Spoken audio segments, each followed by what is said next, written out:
പറഞ്ഞു നിർത്തിയ ഒരു ഭാഗം എന്ന് പറയുന്നത് സ്വനവിജ്ഞാനം വരെയുള്ള, അതായത് ഭാഷയുടെ എല്ലാത്തരം ഭാഷകൾക്കും പൊതുവായി ബാധകമായ ഒരു കാര്യമാണ്. അതിനപ്പുറം ഓരോ ഭാഷയുടെയും രൂപഘടന എന്ന് പറയുന്നത് സ്വത്വഘടനയും ഒക്കെ രൂപപ്പെടുന്നത്, അല്ലെങ്കിൽ അതിന്റെ ശാബ്ദിക ഘടന, രൂപഘടന എന്ന് പറയുമ്പോൾ ശാബ്ദിക ഘടന തന്നെയാണ്. ഒരു ഭാഷയുടെ ശാബ്ദിക ഘടന രൂപപ്പെടുന്നത് ആ ഭാഷയ്ക്കകത്ത് ഒരു സ്വനിമ വ്യവസ്ഥ ഉണ്ടാവുമ്പോഴാണ് എന്ന് നമുക്കറിയാം. കാരണം സ്വനിമങ്ങളാണ് ഭാഷയ്ക്കകത്ത്, അത് അർത്ഥപ്രധാന മാത്രകൾ എന്ന രീതിയിൽ അർത്ഥത്തെ വിവേചിച്ചുകൊണ്ട് അർത്ഥത്തെ ഉറപ്പിക്കുക എന്ന് പറയുന്ന ഒരു സാധനം സ്വനിമം ആണ് നടത്തുന്നത്. സ്വനം എന്ന് പറയുന്ന ഒരു ഭൗതികമായ സാധനമാണ്, ഭാഷയുടെ ഒരു ഫിസിക്കൽ എൻറ്റിറ്റിയാണ്, ഒരു ഭൗതികാസ്പദമാണ് സ്വനം എന്ന് നമുക്കറിയാം. അത് നമുക്ക് തൊട്ടറിയാൻ പറ്റും അല്ലെ, നമുക്ക് ഓരോന്നിനെ വേർതിരിച്ച് സെഗ്മെന്റൽ നമ്മൾ കഴിഞ്ഞ ക്ലാസ്സിൽ പറയാം. പക്ഷെ സ്വനിമം എന്ന് പറയുന്നത് നമുക്ക് ഒരിക്കലും അങ്ങനെ തൊട്ടറിയാൻ കഴിയാവുന്ന, അല്ലെങ്കിൽ നമുക്ക് അങ്ങനെ ഉറപ്പിച്ച് പറയാൻ കഴിയാവുന്ന മൂർത്തമായ ഒന്നല്ല. സ്വനിമ പലപ്പോഴും സങ്കല്പമാണ്. ഓരോ ഭാഷയുടെയും സ്വനിമങ്ങളും വ്യത്യസ്തമായിരിക്കും. അപ്പൊ സ്വനിമം എന്ന് പറയുന്ന ഒരു വ്യവസ്ഥയാണ് എന്നും ആ സ്വനിമം നിരവധി പലപ്പോഴും പലതരം സ്വനങ്ങൾ അടങ്ങിയിട്ടുള്ള ഒരു ഘടനയാണ് എന്നും ആ സ്വനിമം ഏതെങ്കിലും സ്വനങ്ങളായിട്ട് മാത്രമാണ് അവതരിപ്പിക്കപ്പെടുന്നതെന്നും ഒക്കെ നമ്മൾ മനസ്സിലാക്കേണ്ടി വരും. അപ്പൊ അതുകൊണ്ട് തന്നെ ഭാഷയുടെ ഒരു അമൂർത്ത തലം എന്ന് പറയുന്നത്, അല്ലെങ്കിൽ ഭാഷയുടെ കുറച്ചുകൂടെ സങ്കീർണമായ ഒരു അർത്ഥതലം എന്ന് പറയുന്നത് രൂപപ്പെടുന്നത്, ഭാഷയുടെ സ്വത്വം രൂപപ്പെടുന്നത് സ്വനിമങ്ങളോടുകൂടിയാണ്. അപ്പൊ സ്വനിമങ്ങൾ വികസിച്ച് വരുമ്പോഴാണ് അതിനാവശ്യമായ സ്വനങ്ങളോ ലിപികളോ തുടങ്ങിയ ഭാഷയുടെ മറ്റ് ഉപകരണങ്ങളുടെ ആവശ്യം കയറുന്നത്. ഏറ്റവും അടിസ്ഥാനപരമായി സ്വനിമങ്ങൾ ഭാഷയിൽ രൂപപ്പെടുന്നതോടുകൂടിയാണ് ഭാഷ വികസിക്കുന്നത് എന്ന് പറയാം. പദങ്ങൾ പോലും അല്ല, പദങ്ങൾ വരുന്നതോടുകൂടി നമ്മുടെ പദസഞ്ചയം കൂടുന്നു എന്നല്ലാതെ ആ പദസഞ്ചയത്തിനകത്ത് പ്രവർത്തിക്കുന്ന വളരെ എന്താ പറയാ ശൂന്യമായ ചില സ്വനിമങ്ങൾ ഉണ്ടാവും. അപ്പൊ അതുകൊണ്ട് തന്നെ പദങ്ങൾ അല്ല, മറിച്ച് സ്വനിമങ്ങൾ ഭാഷയിലേക്ക് വരുന്നതോടുകൂടിയാണ് ഈ പറഞ്ഞ പദരൂപീകരണം എന്ന് പറയുന്നത് അതത് ഭാഷകളിൽ നടക്കുന്നത്. മറ്റു ബോറോയിങ് പോലെ മറ്റു ഭാഷകളിൽ നിന്നുള്ള പദങ്ങൾ നമ്മൾ വെറുതെ എടുത്തു ചേർക്കുന്നു എന്ന് മാത്രമേ. ആ അർത്ഥത്തിൽ ഏറ്റവും പ്രധാനപ്പെട്ട ഒരു ഭാഷാ ഏകകമാണ് സ്വനിമം എന്ന് പറയാം. അപ്പൊ അതുമായി ബന്ധപ്പെട്ട ചില കാര്യങ്ങളിലേക്കാണ് നമ്മൾ നേരത്തെ നമ്മൾ ലീനധ്വനി വരെയുള്ള കാര്യങ്ങളാണ് പറഞ്ഞതെന്നാണ് എൻ്റെ ഒരു ഓർമ്മ, അല്ലെ? ഓക്കെ. ഇപ്പൊ സ്വനിമം എന്ന് പറയുന്ന ഒരു കോൺസെപ്റ്റിലേക്ക് നമുക്ക് പോവാം. ഞാൻ എൻ്റെ സ്ക്രീൻ ഒന്ന് ഷെയർ ചെയ്യുന്നുണ്ട്.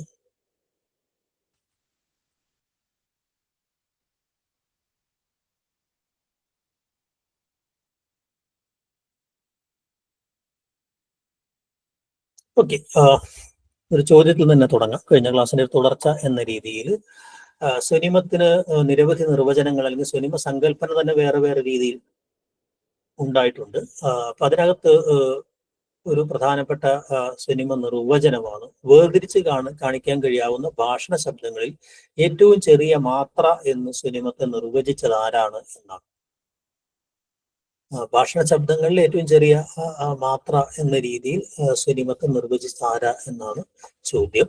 വളരെ പ്ലെയിൻ ആയൊരു നിർവചനമാണ് അത്. സ്വനിമത്തിന്റെ ഒരു സ്വഭാവത്തെ പൂർണ്ണമായും വിശദീകരിക്കാൻ പര്യാപ്തമായ ഒരു നിർവചനം അല്ല അത്. ഓക്കെ, അതാരാണ് എന്നുള്ളതാണ് ചോദ്യം. അറിയുന്നവർക്കത് പറയാം.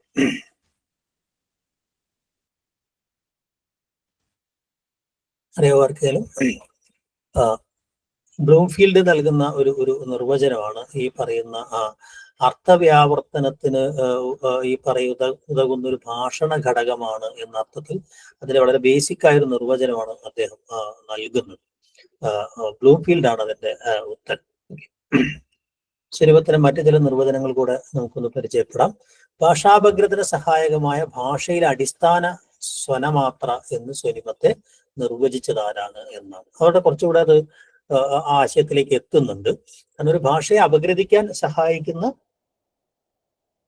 ഒരു ഭാഷയുടെ സ്വഭാവത്തെ വിശദീകരിക്കാൻ സഹായിക്കുന്ന ഭാഷയുടെ അടിസ്ഥാന സ്വനമാത്ര എന്ന് സ്വനിമത്തെ നിർവചിച്ചത് ആര് എന്നാണ് ചോദ്യം. ആർക്കെങ്കിലും അറിയാവോ? കെനത്ത് ലീ പൈക്കാണ് ഉത്തരം. കെനത്ത് ലീ പൈക്ക് വളരെ പ്രധാനപ്പെട്ട ആളാണ്. സ്വനിമ പഠനത്തിനകത്ത് ഏറ്റവും പ്രധാനപ്പെട്ട ആശയങ്ങൾ മുന്നോട്ട് വെച്ചതാണ് കെനത്ത് ലീ പൈക്ക്. പലപ്പോഴും അത് ഈ സ്വനിമാവഗ്രഥനം എന്ന് പറയുന്നത് സ്വനിമങ്ങളെ എങ്ങനെ നിർണ്ണയിക്കണം എന്നതിനൊക്കെ സംബന്ധിച്ച ആശയങ്ങൾ, സ്വനിമാവഗ്രഥന നടപടി ക്രമങ്ങളൊക്കെ വിപുലീകരിച്ചത് പൈക്കാണ്. അപ്പൊ അദ്ദേഹത്തിന്റെ ഒരു നിർവചനമാണ് ഇത്. ഓക്കെ, സ്വനിമ വിജ്ഞാനത്തിന് അടിത്തറയിട്ടത് ആരാണ് എന്നതാണ് ചോദ്യം, അല്ലെ? സ്വനിമ വിജ്ഞാനം പിന്നീട് അമേരിക്കൻ ലിംഗ്വിസ്റ്റിക്സിലാണ് അത് വളരുന്നെങ്കിൽ തുടക്കം അവിടെ നിന്ന് ആയിരുന്നില്ല. അപ്പൊ അതിനകത്ത് അമേരിക്കൻ ഇംഗ്ലീഷ് ഭാഷാ ശാസ്ത്രകാരന്മാരുടെ പേരുകളാണ് ബ്ലൂംഫീൽഡ് ആയാലും എഡ്വേർഡ് സബീർ ആയാലും ഡാനിയൽ ജോൺസ് ആയാലും. പക്ഷെ അവരല്ല ഈ സ്വനിമം എന്ന് പറയുന്ന ഒരു സങ്കല്പത്തെ വികസിപ്പിച്ചെടുത്തത് എന്ന് നമുക്കറിയാം. അത് അതിന് തൊട്ടു മുമ്പ് പ്രത്യേകിച്ച് ഈ ചെക്ക് പോളിഷ് ഈ പറയുന്ന മേഖലക്കകത്ത് നിന്നാണ് ഇങ്ങനെയുള്ള സങ്കല്പങ്ങൾ പ്രേഗ് സ്കൂളിനെ കുറിച്ച് ഞാൻ നേരത്തെ വിശദീകരിക്കേണ്ടത്. അപ്പോൾ ഭാഷയിൽ എങ്ങനെ ഒരു ഭാഷയ്ക്കകത്ത് സ്വനങ്ങൾ എങ്ങനെയാണ് ബിഹേവ് ചെയ്യുന്നത്, പെരുമാറുന്നത്? സ്വനം എന്ന് പറയുന്നത് നമ്മുടെ നാവിനകത്ത് ഒച്ച ഉണ്ടാക്കുന്നതാണ്. അത് എല്ലാ സ്വനങ്ങളും ഒരു ഭാഷയ്ക്കകത്ത് വരണമെന്നില്ല. അപ്പൊ ഭാഷയ്ക്കകത്ത് സ്വനങ്ങൾ എങ്ങനെ പെരുമാറുന്നു എന്നുള്ള ഒരു പഠനശാഖയാണ് അത് സ്വനിമ വിജ്ഞാനം എന്ന് പറയുന്നത്.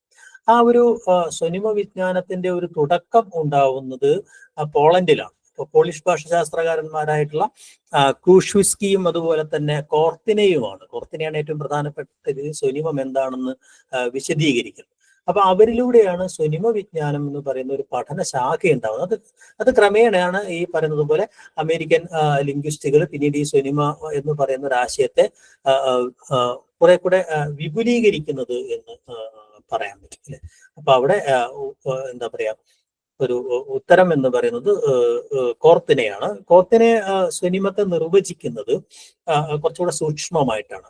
അതായത് ഒരു ഭാഷണ സ്വനത്തിന്റെ മാനസിക പ്രതിഫലനം എന്ന രീതിയിൽ, അത് ശബ്ദം കേൾക്കുമ്പോൾ നിങ്ങൾക്കകത്ത് അർത്ഥമുണ്ടാവുന്നത് എവിടെയാണ്? ശബ്ദത്തിൽ നിന്നല്ല അർത്ഥം ഉണ്ടാവുന്നത്. ആ ശബ്ദം നമുക്കകത്ത് ചില അർത്ഥങ്ങളെ പ്രതിബിംബിക്കുകയാണ് ചെയ്യുന്നത്.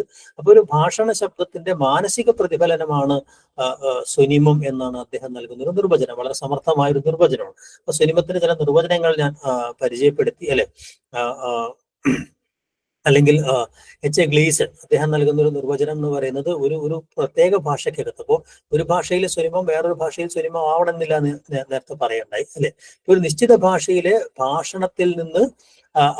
ഭാഷണത്തിൽ പറയാവുന്ന ഒന്നിനെ പറയപ്പെടാവുന്ന മറ്റുള്ളവയിൽ നിന്ന് വിവച്ഛേദിക്കുന്ന ഒരു ആവിഷ്കാര ഘടകം എന്നുള്ളതാണ്. ഇപ്പൊ എന്താണോ പറഞ്ഞത് ആ പറഞ്ഞതിനെ മറ്റുള്ളവയിൽ നിന്ന് വിവച്ഛേദിച്ചുകൊണ്ട് ഇയാൾ പറഞ്ഞത് ഇന്നതാണ് എന്ന് നമുക്ക് മനസ്സിലാക്കിയെടുക്കുന്ന ഭാഷണ ഘടകം. ഇപ്പൊ നമുക്ക് സ്ഥിരം പറയുന്ന ഉദാഹരണം കരയെന്നും കറയെന്നുമാണ്, അല്ലേ? അപ്പൊ കറ എന്ന് പറയുന്ന രണ്ട് ശബ്ദങ്ങൾക്കകത്ത് അതിനകത്ത് നിങ്ങൾ കറ എന്നൊരു അർത്ഥം കിട്ടുന്നത് ഇയാൾ കരയല്ലല്ലോ പറഞ്ഞത്, റായല്ലേ പറഞ്ഞത് എന്ന് പറയുന്ന ഒരു വ്യവച്ഛേദന സംഗതിക്കകത്താണ് അർത്ഥം ഉണ്ടാവുന്നത്. അങ്ങനെ വ്യവച്ഛേദിക്കാൻ കഴിയാവുന്ന ഏറ്റവും ചെറിയ ഘടകത്തെയാണ് ഗ്ലീസൺ ഈ സ്വനിമം എന്ന് പറയാവുന്നത്, അല്ലെ?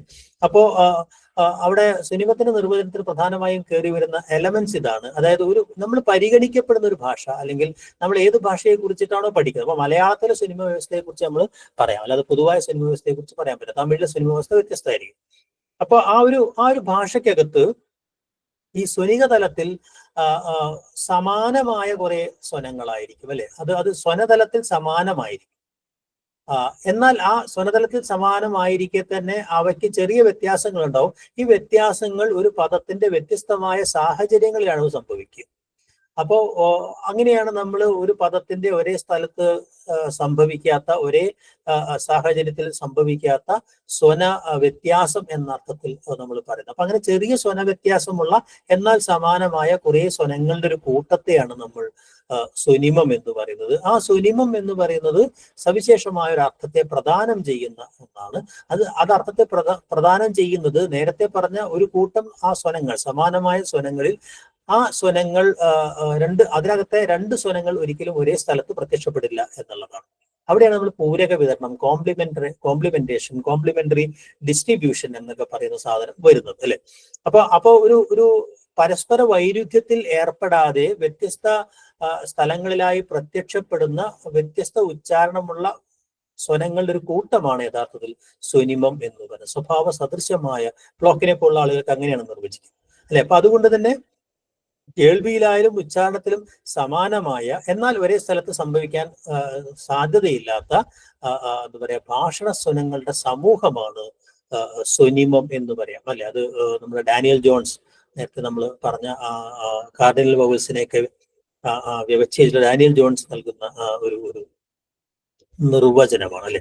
അപ്പൊ അതുകൊണ്ട് തന്നെ ഈ ബ്ലൂംഫീൽഡ് ഒക്കെ പറയുന്ന ഈ വേർതിരിച്ച് കാണിക്കാൻ കഴിയാവുന്ന ഈ പറഞ്ഞ സ്വന ലക്ഷണങ്ങളുടെ ഒരു ലഘുതമ മാത്ര, ഏറ്റവും ചെറിയ മാത്രയാണ് ഈ പറയുന്ന എന്താ പറയാ സ്വനിമം എന്ന് പറയുന്ന അത് ഭാഷാപഗ്രഥനത്തിലെ എന്താ പറയുക അടിസ്ഥാന ഘടകമായിട്ട് കാണുകയും ചെയ്യുന്നു എന്നുള്ളതാണ് അല്ലെ. അപ്പൊ സ്വനിമ വിജ്ഞാനത്തിന്റെ നിർവചനങ്ങൾ ചിലതൊന്ന് പരിചയപ്പെടുന്നത് നന്നായിരിക്കും. ഓക്കെ, അടുത്ത ഇതിനകത്ത് സ്വനിമം എന്താണ് എന്ന് ഒന്ന് നമ്മൾ സൂചിപ്പിക്കേണ്ടായി അല്ലെ. അപ്പോ അത് കോക്കനെയാണ് ഇതിന്റെ ഉത്തരം അല്ലെ. ഓക്കെ, ഈ നിർവചനം ഞാനിപ്പോ സൂചിപ്പിച്ച ഒരു നിർവചനമാണ് അല്ലെ. ഒരേ സ്വനിക സാഹചര്യത്തിൽ അസംഭവ്യമായ കേൾവിയിലും ഉച്ചാരണത്തിനും സമാനവുമായ ഭാഷണ സ്വനങ്ങളുടെ സമൂഹം എന്ന് സ്വനിമത്തെ നിർവചിച്ച ഡാനിയൽ ജോൺസ് ആണ് എന്ന് ഞാൻ നേരത്തെ പറയട്ടെ അല്ലെ. അപ്പൊ അതിന്റെ ഉത്തരം ഡാനിയൽ ജോൺസ് എന്നാണ് അല്ലെ. അതുപോലെ തന്നെ സ്വനിമ സങ്കല്പം ആരാണ് കൊണ്ടുവന്നത് എന്ന് നമ്മൾ വിശദീകരിക്കേണ്ടായി. അതിനെ ഒരു സിദ്ധാന്തമായി വികസിപ്പിച്ചത് നമ്മൾ സ്വനിമ വിജ്ഞാനത്തെ കുറിച്ച് ആദ്യമായി നമ്മൾ പറഞ്ഞ സ്ലൈഡിനകത്തുള്ള ബ്ലൂംഫീൽഡ് ആണ് ഈ പറഞ്ഞ സ്വനിമ സങ്കല്പത്തെ ഒരു സിദ്ധാന്തമായി അവതരിപ്പിക്കുന്നത്. സ്വനിമവുമായി ബന്ധപ്പെട്ട ചില പൊതുവായ ചോദ്യങ്ങൾ നമുക്ക് അങ്ങനെ ഒന്ന് പരിചയപ്പെടാം. പിന്നെ അതിനുശേഷം സ്വനിമത്തിന്റെ ഒരു പൂരക വിതരണം പോലുള്ള കാര്യങ്ങളിലേക്ക് വരാം അല്ലെ. അവിടെയാണ് ഈ പറയുന്ന പോലെ പ്രത്യക്ഷപ്പെടുന്ന സ്ഥാനം കൊണ്ടോ സാഹചര്യം കൊണ്ടോ വ്യത്യാസം സംഭവിക്കുന്ന സ്വനങ്ങൾ എന്ത് ബന്ധത്തിലാണ് എന്ന് പറയുന്ന ഒരു ചോദ്യമാണ് അല്ലെ. അതിന്റെ ഉത്തരവ് ഞാൻ നേരത്തെ പറഞ്ഞു കഴിഞ്ഞു അല്ലെ. അതായത് സാഹചര്യം അനുസരിച്ച് വ്യത്യാസപ്പെടുന്നതാണ്, അല്ല അർത്ഥവ്യത്യാസം അല്ല ഉണ്ടാവുന്നത്. ഈ പറഞ്ഞ പോലെ സ്ഥാന വ്യത്യാസം അനുസരിച്ചുണ്ടാവുന്ന സ്വന വ്യത്യാസത്തെയാണ് നമ്മൾ എന്താ പറയാ ഉപസ്വനങ്ങൾ എന്ന് പറയുന്നത് അല്ലെ. ആ ഉപസ്വനങ്ങൾ ഒരു ഭാഷയ്ക്കകത്ത് പദത്തിന്റെ ഓരോ എന്താ പറയാ ഒരു സ്വനിമത്തിന്റെ വ്യത്യസ്തമായ രണ്ട് ഉപസ്വനങ്ങൾ ഒരേ സ്ഥലത്ത് സംഭവിക്കാത്ത തരം വിതരണക്രമത്തെയാണ് നമ്മൾ എന്ത് പറയാ പൂരക വിതരണം, കോംപ്ലിമെന്റേഷൻ എന്ന് പറയുന്നത്. അപ്പൊ അതുകൊണ്ട് തന്നെ സ്വനങ്ങൾ എപ്പോഴും ഈ പറഞ്ഞ ഒരു സ്വനിമത്തിന്റെ സ്വനങ്ങൾ എപ്പോഴും പൂരക ബന്ധത്തിലായിരിക്കും എന്നതാണ് ഏറ്റവും പ്രധാനപ്പെട്ട കാര്യം അല്ലെ. പൂരക ബന്ധത്തിലായിരിക്കും എന്നുള്ളതാണ്. ഭാഗിക പൂരണം, ആശ്രിത രൂപിമം, സ്വതന്ത്രോച്ചാരണ ഭേദം, അതൊക്കെ നമ്മൾ പിന്നീട് വിശദീകരിക്കുന്ന കാര്യങ്ങളാണ് അല്ലെ. പൂരക ബന്ധത്തിലാണ് എന്നാണ് അതിന്റെ ഉത്തരം. ഓക്കെ, അർത്ഥഭേദം വരുത്താതെ ഒരേ പദത്തിൽ ഏതെങ്കിലും ഒരു സ്ഥാനത്ത് രണ്ട് സ്വനിമങ്ങൾ പ്രത്യക്ഷപ്പെടുന്നത് എന്താണ് എന്നാണ് ചോദ്യം. അത് ഭാഷയുടെ ഒരു സങ്കീർണമായ വ്യവഹാര ഘട്ടത്തിനകത്താണ്. നമ്മൾ അങ്ങനെയൊക്കെ പറയുമ്പോഴും ഒരു സ്വനിമത്തിന്റെ രണ്ട് ഉപസ്വനങ്ങൾ ഒരിക്കലും ഒരേ സ്ഥലത്ത് സംഭവിക്കില്ല. അങ്ങനെ സംഭവിച്ചു കഴിഞ്ഞാൽ അവ അർത്ഥവ്യത്യാസം ഉണ്ടാവും, അവ വേറെ വേറെ സ്വനിമങ്ങളാവും. ഇതാണല്ലോ അതിന്റെ ഒരു ബേസിക് പ്രിൻസിപ്പിൾ എന്ന് പറയുന്നത്. അങ്ങനെ ആവാത്ത ഒരു അവസ്ഥയെ കുറിച്ചാണ് ഇവിടെ പറയുന്നത് അല്ലെ. അതായത് ഈ പറയുന്ന രണ്ട് വ്യത്യസ്ത എന്താ പറയാ സ്വനിമങ്ങൾ അർത്ഥഭേദം വരുത്താതെ ഒരേ സ്ഥലത്ത് സംഭവിക്കുന്നു എന്നുള്ളതാണ് അല്ലെ. അർത്ഥഭേദം ഉണ്ടാവുന്നില്ല അല്ലെ. അങ്ങനെ അതുകൊണ്ട് യഥാർത്ഥത്തിൽ ആ സമയത്ത് മാത്രമേ യഥാർത്ഥത്തിൽ വേറെ വേറെ സ്വനിമങ്ങളായി നിലനിൽക്കുന്നില്ല, അർത്ഥഭേദം വരുത്തുന്നില്ല എന്ന് പറയാം അല്ലെ. അപ്പൊ അത് പ്രത്യക്ഷപ്പെടുന്ന പ്രക്രിയക്ക് പറയുന്ന പേരെന്താണ്? ആർക്കെല്ലാം അറിയാമല്ലോ, നിങ്ങളെല്ലാം പഠിച്ചു കഴിഞ്ഞ കാര്യമാണ് അല്ലെ. അതേതാണ്? സ്വതന്ത്ര പരിവർത്തനം. അതെ, ഫ്രീ വേരിയേഷൻ എന്ന് പറയുന്ന അല്ലെ. ഇപ്പൊ ചുമര എന്നൊക്കെ പറയുന്ന പോലെ മായും വായും വേറെ വേറെ സ്വനിമങ്ങളായിരിക്കെ തന്നെ അത്തരം ചില രൂപങ്ങളിൽ ഈ പറയുന്ന അർത്ഥവ്യത്യാസമില്ലാതെ അവ ഫ്രീ ആയിട്ട് വേരി ചെയ്യുന്നു എന്ന് പറയുന്ന, സ്വതന്ത്രമായി പരിവർത്തനം ചെയ്യുന്നു എന്ന് പറയുന്ന കാര്യം അല്ലെ. അടുത്ത ഒരു ചോദ്യം, അങ്ങനെ കുറച്ച് ചോദ്യങ്ങളിലൂടെ നമുക്ക് മൊത്തം സ്വനിമ വിജ്ഞാനം ഒന്ന് പരിചയപ്പെടുത്താം എന്നുള്ളതിനാൽ ഭാഗിക പൂരക വിതരണത്തിന്റെ ഉദാഹരണം എന്താണ് എന്നാണ് അല്ലെ. ഭാഗിക പൂരക വിതരണം എന്ന് പറഞ്ഞാൽ, പൂരക വിതരണം എന്ന് പറഞ്ഞാൽ എന്താന്ന് ഞാൻ പറഞ്ഞു. ഒരു സ്വനിമത്തിന്റെ വ്യത്യസ്ത ഉപസ്വനങ്ങൾ, അതായത് ഓരോ സ്ഥലത്തും സ്ഥലവ്യത്യാസം അനുസരിച്ച് ഒരു സ്വനിമത്തിനുണ്ടാവുന്ന ശബ്ദ വ്യത്യാസത്തെയാണ് അലഫോൺ അല്ലെങ്കിൽ ഉപസ്വനം, സഹശബ്ദ മൂലകം എന്നൊക്കെ പറയാം. സ്വനിമത്തിന് മലയാള ഭാഷാശാസ്ത്രത്തിനകത്ത് ഉപയോഗിക്കപ്പെട്ട വേറൊരു പദമാണ് ശബ്ദമൂലകം എന്ന് പറയുന്നത്. രണ്ടായാലും കുഴപ്പമൊന്നുമില്ല, പരീക്ഷ പേപ്പറിൽ രണ്ടും വരാം. ഏത് പുസ്തകം നോക്കിയിട്ടാണ് ചോദ്യകർത്താവ് ചോദ്യമുട്ടത് അതിന്റെ അടിസ്ഥാനത്തിലായിരിക്കും അല്ലെ. അപ്പോ ഈ ഭാഗികമായ പൂരക വിതരണമുണ്ട്, ബഹുമുഖമായ ബന്ധമുണ്ട് അല്ലെ. അപ്പൊ ഈ ഭാഗികം, പാർഷ്യൽ കോംപ്ലിമെന്റേഷൻ എന്ന് പറയുന്നത് എപ്പോഴാണ് എന്നുള്ളതാണ് അല്ലെ. അപ്പൊ അതിന്റെ ഉദാഹരണം ഏതാണ് എന്നാണ് ചോദ്യം അല്ലെ. എന്താ വെച്ചാൽ എല്ലായിടത്തും അത് പൂരക വിതരണത്തിലല്ല എന്ന് പറയുന്ന ഉദാഹരണം ഏതാണ് എന്നാണ് അല്ലെ. പാപ, നാന, രാറ, വാമ, എന്തെങ്കിലും അറിയാവോ? ആണോ? നായും നായുമാണ് അല്ലെ. നായും നായുമാണ് ഉത്തരം. കാരണം നായും നായും മലയാളത്തിൽ വേറെ വേറെ എന്താ പറയാ സ്വനങ്ങളായിട്ടുണ്ട്. ലിപി ഇല്ലെങ്കിൽ കൂടി നമുക്കത് വേറെ വേറെ സ്വനിമങ്ങളാണ്. ഒരു നാ വരുന്നിടത്തേക്ക് ഒരു നാ വരില്ല അല്ലെ. പദാദിയിൽ നാ മാത്രമേ വരുള്ളൂ, ഒരിക്കലും നാ വരില്ല. പദമധ്യത്തിൽ നാ മാത്രമേ വരുള്ളൂ. പദത്തിന് നടുവിൽ ഒരു വാക്ക് നമുക്കില്ല അല്ലെ. അതുപോലെ പദാവസാനത്തിൽ നമുക്ക് ഈ പറയുന്നത് പോലെ ആന എന്നൊക്കെ പറയുന്നത്, പന എന്നൊക്കെ പോലെ നായേ വരൂ അല്ലെ. അതിന്റെ കൂടെ ഏതെങ്കിലും ദന്ത്യങ്ങൾ വന്നാൽ നമുക്ക് എപ്പോഴും വരുന്നത് ന്ത എന്നൊക്കെ പറഞ്ഞിട്ട് നായാണ്. അങ്ങനെ കൃത്യമായ പ്രവചനീയ സ്വന സാഹചര്യങ്ങൾ, ശബ്ദ സാഹചര്യങ്ങൾ അല്ലെങ്കിൽ സ്ഥല സാഹചര്യങ്ങൾ നാക്കും ഇടയിലുണ്ട്. അതുകൊണ്ട് അവ പൂരക വിതരണത്തിലാണ് എന്ന് നമുക്ക് പറയാം, അല്ലെ. എന്നാൽ കൂട്ടക്ഷരമായി പെരുമാറുമ്പോൾ നായുടെയും കൂട്ടക്ഷരങ്ങൾ ഉണ്ടാകുന്ന സമയത്ത് അത് ഒരേ സ്ഥലത്ത് സംഭവിക്കാനുള്ള സാധ്യതയുണ്ട്, അല്ലെ. ഇപ്പൊ പദമധ്യത്തിൽ എന്നാൽ എന്നും നമ്മൾ പറയാറുണ്ട്, എന്നാൽ കഴിയുന്നത് എന്നും പറയാറുണ്ട്, തന്നാൽ കഴിക്കാമെന്ന്, തന്നാലായത് എന്നും പറയണം. അപ്പൊ പദമധ്യത്തിൽ നായുടെ കൂട്ടക്ഷരവും ഒരേ സമയത്ത് ഒരേ സ്ഥലത്ത് പ്രത്യക്ഷപ്പെടുന്നുണ്ട്. അപ്പൊ അവ പൂർണ്ണമായും ഒരു പൂരക വിതരണത്തിലാണ് എന്ന് പറഞ്ഞുകൂടാ. അങ്ങനെയുള്ള അവസ്ഥയെ നമ്മൾ എന്ത് പറയുന്നത് പാർഷ്യൽ കോംപ്ലിമെന്റേഷൻ അല്ലെങ്കിൽ ഭാഗിക പൂരക വിതരണം എന്ന് പറയും, അല്ലെ. ഇത്രയും ക്ലിയർ ആണെന്ന് തോന്നുന്നു. അതേപോലെയുള്ള മറ്റൊരു പ്രതിഭാസമാണ് ഈ പൂരക വിതരണത്തിന് അകത്തുള്ള ഒരു അപവാദ സ്വഭാവത്തിലുള്ള സാധനമാണ് മൾട്ടിപ്പിൾ കോംപ്ലിമെന്റേഷൻ എന്ന് പറയുന്ന ബഹുമുഖമായ പൂരക വിതരണം എന്ന് പറയുന്നത്, അല്ലെ. അപ്പൊ ഒരു ഉപസ്വനം ഒരു പ്രത്യേക സ്വനിമത്തിന്റെ ഒരു ഒരു ഒരു എന്താ പറയാ സ്ഥാന വ്യത്യാസം അനുസരിച്ചുള്ള ഉച്ചാരണ വ്യത്യാസമായിരിക്കും, അല്ലെ. അപ്പൊ എപ്പോഴും ഒരു ഉപസ്വനം ഒരു സ്വനിമവുമായിട്ടാണ് ബന്ധപ്പെട്ട് കിടക്കുക, അല്ലെ. ഒരു സ്വനിമത്തിന്റെ ഉപസ്വനം വേറൊന്നിൻ്റെതാവാൻ സാധ്യതയില്ല സാധാരണഗതിയിൽ, അല്ലെ, നേരത്തെ പറഞ്ഞ രൂപത്തിൽ, അല്ലെ. എന്നാൽ ചില സന്ദർഭങ്ങളിൽ ഒരു ഉപസ്വനം ഒരേ സമയം രണ്ട് സ്വനിമത്തിന്റെയും ഉപസ്വനമായി പെരുമാറാം. അപ്പൊ അത് ഏത് സ്വനിമമാണ് എന്ന് നമുക്ക് തിരിച്ചറിയാൻ പ്രയാസം ഉണ്ടാവുകയും ചെയ്യും, അല്ലെ. അത്തരം ഒരവസ്ഥയെ നമ്മൾ എന്ത് പറയുന്നത് മൾട്ടിപ്പിൾ കോംപ്ലിമെന്റേഷൻ അല്ലെങ്കിൽ ബഹുമുഖമായ പൂരക വിതരണം എന്ന് പറയുന്നത്, അല്ലെ. ഏതാണെന്ന് അറിയാവോ?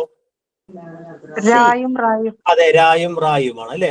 എന്ന് പറയുന്ന ചില്ലിനകത്ത് അത് ഈ പറയുന്ന നീരിൽ താർവാണ എന്നൊക്കെ പറയുന്നിടത്തും, അല്ലെ, ആറ്റിലേക്ക് അല്ലെങ്കിൽ ആറ് എന്നൊക്കെ പറയുന്നിടത്തും, അല്ലെ, എന്ന് പറയുന്ന സാധനം രായുടെയും വരാം, രായുടെ ജില്ലായിട്ടും പെരുമാറാം, റായുടെ ജില്ലായിട്ടും പെരുമാറാം, അല്ലെ. റായുമാണ് ഉദാഹരണം, അല്ലെ. ഇത്രയും പറഞ്ഞ ആശയങ്ങളിൽ നിന്ന് എന്താണ് സ്വനിമം എന്ന് മനസ്സിലായി കാണും എന്ന് വിചാരിക്കുന്നു, അല്ലെ. അത് അർത്ഥവ്യാവർത്തനത്തിന് ഉതകുന്ന ഏറ്റവും ചെറിയ ഭാഷണ ഘടകമാണ്, വിവേചിച്ചറിയാൻ കഴിയാവുന്ന ഒരു ആവിഷ്കാര ഘടകമാണ്. ഒരിക്കലും ഒരേ സ്വനിക സാഹചര്യത്തിൽ പ്രത്യക്ഷപ്പെടാത്ത സ്വനങ്ങളുടെ ഒരു കൂട്ടമാണ്, അല്ലെ. അത് പരസ്പര വൈരുദ്ധ്യമില്ലാത്ത, അല്ലെ, വൈരുദ്ധ്യമുള്ളതും സ്വഭാവ സദൃശ്യമുള്ളതായ സ്വനങ്ങളുടെ ഒരു കൂട്ടമാണ്. എങ്ങനെ വേണമെങ്കിൽ നമുക്കത് നിർവചിക്കാൻ പറ്റും, അല്ലെ. അപ്പൊ അതിന്റെ ഭാഗമായിട്ടാണ് സ്വനിമ നിർണയവുമായി ബന്ധപ്പെട്ട് നമ്മൾ ഇത്തരം വാക്കുകളൊക്കെ നമ്മൾ പരിചയപ്പെടുന്നത്, ടേമുകളൊക്കെ, അല്ലെ. വ്യത്യയം എന്ന് പറഞ്ഞ കോൺട്രാസ്റ്റ് എന്ന് പറയുന്നത് ഈ പറയുന്ന പോലെ പ്രൈവറ്റ് സ്കൂളുകാർ വികസിപ്പിച്ചെടുത്തൊരു ആശയമാണ്. കോൺട്രാസ്റ്റ്, വൈരുദ്ധ്യത്തിലാണ് ഭാഷ നിലനിൽക്കുന്നത്, അല്ലെ. ഒരു അർത്ഥം ഉണ്ടാവുന്നത് വൈരുദ്ധ്യത്തിലാണ്. ഒരു സ്വനിമം വേറെ സ്വനിമത്തെ എപ്പോഴും വൈരുദ്ധ്യത്തിലാണ്, ഒരേ സ്ഥലത്ത് സംഭവിച്ചാൽ അത് അർത്ഥവ്യത്യാസം ഉണ്ടാകും, അല്ലെ. അങ്ങനെ വൈരുദ്ധ്യത്തിൽ നിൽക്കുന്ന സംഗതിയാണ് വ്യത്യയം എന്ന് പറയുന്നത്. കോൺട്രാസ്റ്റ് ഉണ്ടാവും, ഒരേ സ്ഥലത്ത് സംഭവിക്കുമ്പോൾ കോൺട്രാസ്റ്റ് ഉണ്ടാവും, അല്ലെ. അല്ലെങ്കിൽ അവ പൂരക വിതരണത്തിലായിരിക്കും. കോൺട്രാസ്റ്റ് ഇല്ലാതെ നിൽക്കുന്നത്, അല്ലെ, പൂരക വിതരണത്തിലാണ് എന്ന് നമ്മൾ പറയേണ്ടത്, അല്ലെ. അപ്പോൾ സ്വനിമങ്ങളെ കണ്ടെടുക്കാനുള്ള ഒരു മാർഗമായിട്ടാണ് നമ്മൾ അല്പതമ ജോഡികളും അല്പേതര വ്യത്യയ ജോഡികളെയും കണ്ടെത്തുക, മിനിമൽ പെയറും സബ് മിനിമൽ പെയറും, അല്ലെ. അതായത് ഒരു പദത്തിനകത്ത് ഒരൊറ്റ സ്വന വ്യത്യാസം മാത്രമുള്ള എന്നാൽ അർത്ഥവ്യത്യാസം കാണിക്കുന്ന രണ്ട് പദങ്ങളെ ചേർത്ത് വെച്ച് കഴിഞ്ഞിട്ടുണ്ടെങ്കിൽ ആ സ്വനവ്യത്യാസം എവിടെയാണോ ഉണ്ടായത് അവിടെയാണ് അർത്ഥവ്യത്യാസം എന്ന് നമുക്ക് ഊഹിച്ചെടുക്കാൻ കഴിയും.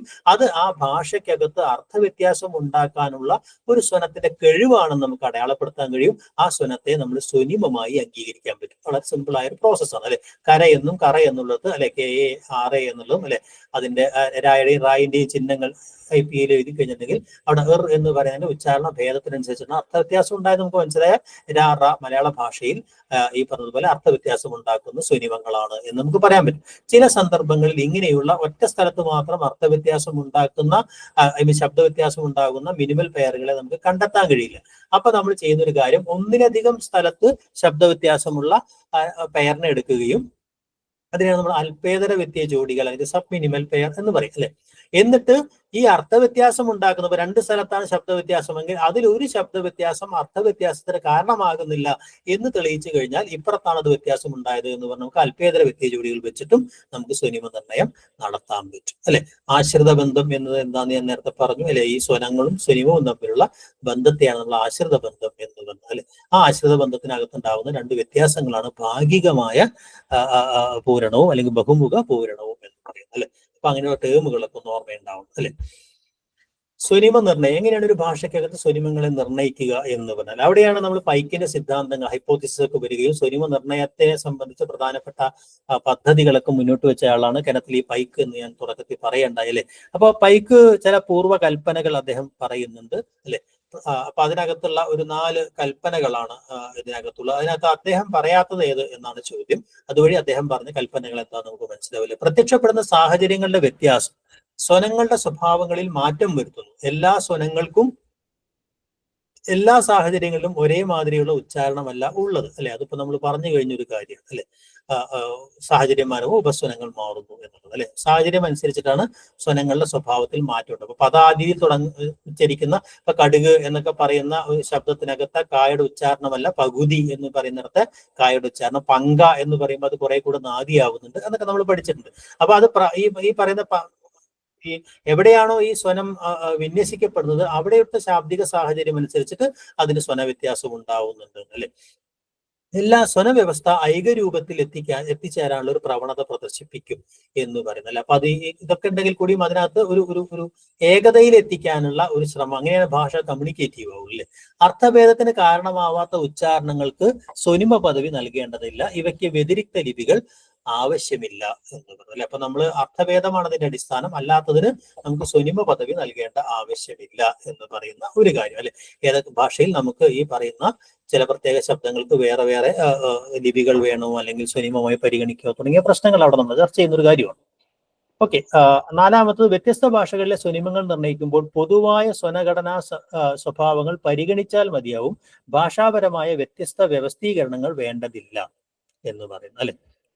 ഡി എന്ന് പറഞ്ഞു, അല്ലെ? അപ്പൊ അവിടെ ചോദ്യം ഇതാണ്, സ്വനിമ നിർണ്ണയവുമായി ബന്ധപ്പെട്ട പൈക്കിന്റെ പൂർവ്വകൽപ്പനയിൽ പെടാത്തത് എന്ത്, അല്ലെ? ഉത്തരം വളരെ സ്പഷ്ടമാണ്, നാലാമത്തതാണ്. കാരണം സ്വനിമങ്ങളൊക്കെ നിർണ്ണയിക്കപ്പെടുന്നത് അതത് ഭാഷാ പരിസരത്തിലാണ് എന്നാണ് അദ്ദേഹം പറഞ്ഞത്, അല്ലെ? അപ്പൊ അദ്ദേഹത്തിന്റെ ഈ ഫോണീം എന്ന് പറയുന്ന ഒരു ഫങ്ഷണൽ യൂണിറ്റ് ആണെന്നും അല്ലെങ്കിൽ അദ്ദേഹത്തിന്റെ ഈ സ്വനിമ നിർണ്ണയം നടത്തുന്നതിനാവശ്യമായ ഈ പറയുന്ന ഹൈപ്പോത്തിസിസുകളെ കുറിച്ചൊക്കെ ഒരു ധാരണ ഉണ്ടാവണം, അല്ലെ? മിനിമൽ പെയർ എന്ന് പറയുന്ന ഒരാശയം, കോൺട്രാസ്റ്റ് എന്ന് പറയുന്ന ഒരു ആശയം, അല്ലെ? അതുപോലെ കോംപ്ലിമെന്ററി ഡിസ്ട്രിബ്യൂഷൻ, അതുപോലെ ആ കോംപ്ലിമെന്ററി ഡിസ്ട്രിബ്യൂഷനകത്ത് ഈ സ്ഥാനവ്യത്യാസം അനുസരിച്ച് വരുന്ന ഒരു സ്വനിമത്തിന്റെ സ്വനപ്രത്യക്ഷത്തിൽ നമ്മൾ അലഫോൺ, ഉപസ്വനം എന്ന് വിളിക്കുന്നു എന്ന് പറയുന്ന കാര്യം, അല്ലെ? അപ്പൊ അങ്ങനെയുള്ള കുറെ കാര്യങ്ങൾ. മാത്രമല്ല അദ്ദേഹമാണ് നമ്മൾ ഈ അനലിറ്റിക്കൽ പ്രൊസീജിയർ, അതായത് സ്വനിമ നിർണയത്തിനുള്ള സ്വനിമാപഗ്രഥനത്തിന്റെ നടപടിക്രമങ്ങൾ അദ്ദേഹമാണ് മുന്നോട്ട് വെച്ചത് എന്ന് പറയാം, അല്ലെ? അപ്പോൾ ഇത്രയും കാര്യങ്ങളാണ് സ്വനിമവുമായി ബന്ധപ്പെട്ട് പ്രധാനമായിട്ടുള്ളത്. അതുമായി ബന്ധപ്പെട്ട ചില ടേമുകൾ കൂടെ അവിടെ പരിചയപ്പെടണം, അല്ലെ? ഒന്ന്, എന്താണ് ഉപസ്വനം എന്ന് പറയുന്ന ഒരു സാധനം? ഉപസ്വനങ്ങളുടെ ഒരു ആകത്തുകയാണ് സ്വനിമം എന്ന് പറയുന്നത്, അല്ലെ? അപ്പൊ അത് സ്വനിമം ഒരു സങ്കല്പം മാത്രമാണ് എന്നുള്ളതാണ് ഏറ്റവും പ്രധാനപ്പെട്ട കാര്യം, അല്ലെ? കാരണം അതിനകത്ത് എത്ര ഉപസ്വനങ്ങൾ ഉണ്ട് എന്നത് അതത് ഭാഷകളുടെ പ്രവചനീയ സന്ദർഭങ്ങളിടയിൽ നിന്ന് അതിലേതാണ് യഥാർത്ഥ സ്വനിമം അല്ലെങ്കിൽ എന്താണ് അതിന്റെ യഥാർത്ഥ ഉച്ചാരണം നമുക്ക് പറഞ്ഞുകൂടാ, അല്ലെ? ഇതെല്ലാം ചേർന്ന ഒരു സങ്കല്പമായിട്ടാണ്. അപ്പൊ കാ എന്ന് പറയുന്നത് നമ്മൾ ഉച്ചരിക്കുന്ന കാ മാത്രമല്ല, നേരത്തെ പോലെ പകുതി, പങ്ക എന്നൊക്കെ പറഞ്ഞ എല്ലാ കാകളും ചേർന്ന ഒരു കാ എന്നുള്ള സങ്കല്പമാണ് മലയാളത്തിലെ കാ എന്നാണ് പറയുക, അല്ലെ? അതുകൊണ്ടാണ് സാമാന്യമായ ശബ്ദമൂലകങ്ങളില്ല, അല്ലെ? ലോകത്തിലെ എല്ലാ ഭാഷകൾക്കും പൊതുവായി ഉപയോഗിക്കാവുന്ന സ്വനിമങ്ങളില്ല എന്ന് പറയുന്ന ഒരു കാര്യം, അല്ലെ? പിന്നെ അതുമായി ബന്ധപ്പെടുത്തിയിട്ടുള്ള മറ്റ് ഒന്ന് രണ്ട് ആശയങ്ങളാണ് ഈ പ്രതിയോഗ നിർവീരീകരണം പോലുള്ള പ്രാക് സ്വനിമം പോലെയൊക്കെയുള്ള ചില കാര്യങ്ങൾ, അല്ലെ? ആർക്കിഫോണിയം പോലെയൊക്കെയുള്ള ചില കാര്യങ്ങൾ, അതും ഓർമ്മയുണ്ടാവണം. എന്താണ് ആർക്കിഫോണിയം എന്ന് പറയുന്നത്, അല്ലെ? അതൊരു അബ്സ്ട്രാക്ട് ലിംഗ്വിസ്റ്റിക് യൂണിറ്റ് ആണ് ആർക്കിഫോണിയം എന്ന് പറയുന്നത്, അല്ലെ? അതായത് സ്വനിമങ്ങൾ എപ്പോഴും ഈ പറയുന്ന പോലെ രണ്ട് സ്വനിമങ്ങൾക്കിടയിൽ എപ്പോഴും ഈ പറയുന്ന വൈരുദ്ധ്യം ഉണ്ടാവും എന്ന് പറയുന്ന ഒരു കാര്യമാണ്, അല്ലെ? അതായത് ഒരേ പ്രവചനീയ സന്ദർഭത്തിൽ വരുമ്പോൾ അത് വൈരുദ്ധ്യത്തിൽ പ്രവർത്തിക്കും എന്നുള്ളതാണ്.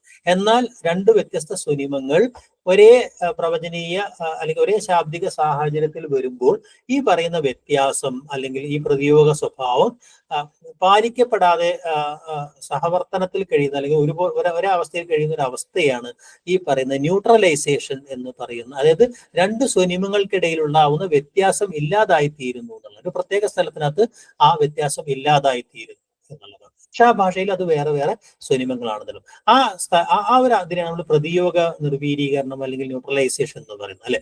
ആ ഒരു ശബ്ദ സാന്നിധ്യത്തെയാണ് നമ്മൾ ആർക്കിഫോണിയം എന്ന് പറയുന്ന പ്രാക് സ്കൂളുകാരാണ് ആ ഒരു ടേം ഉപയോഗിച്ചത്, പ്രാക് സ്വനിമം എന്ന് പറയുന്നത്.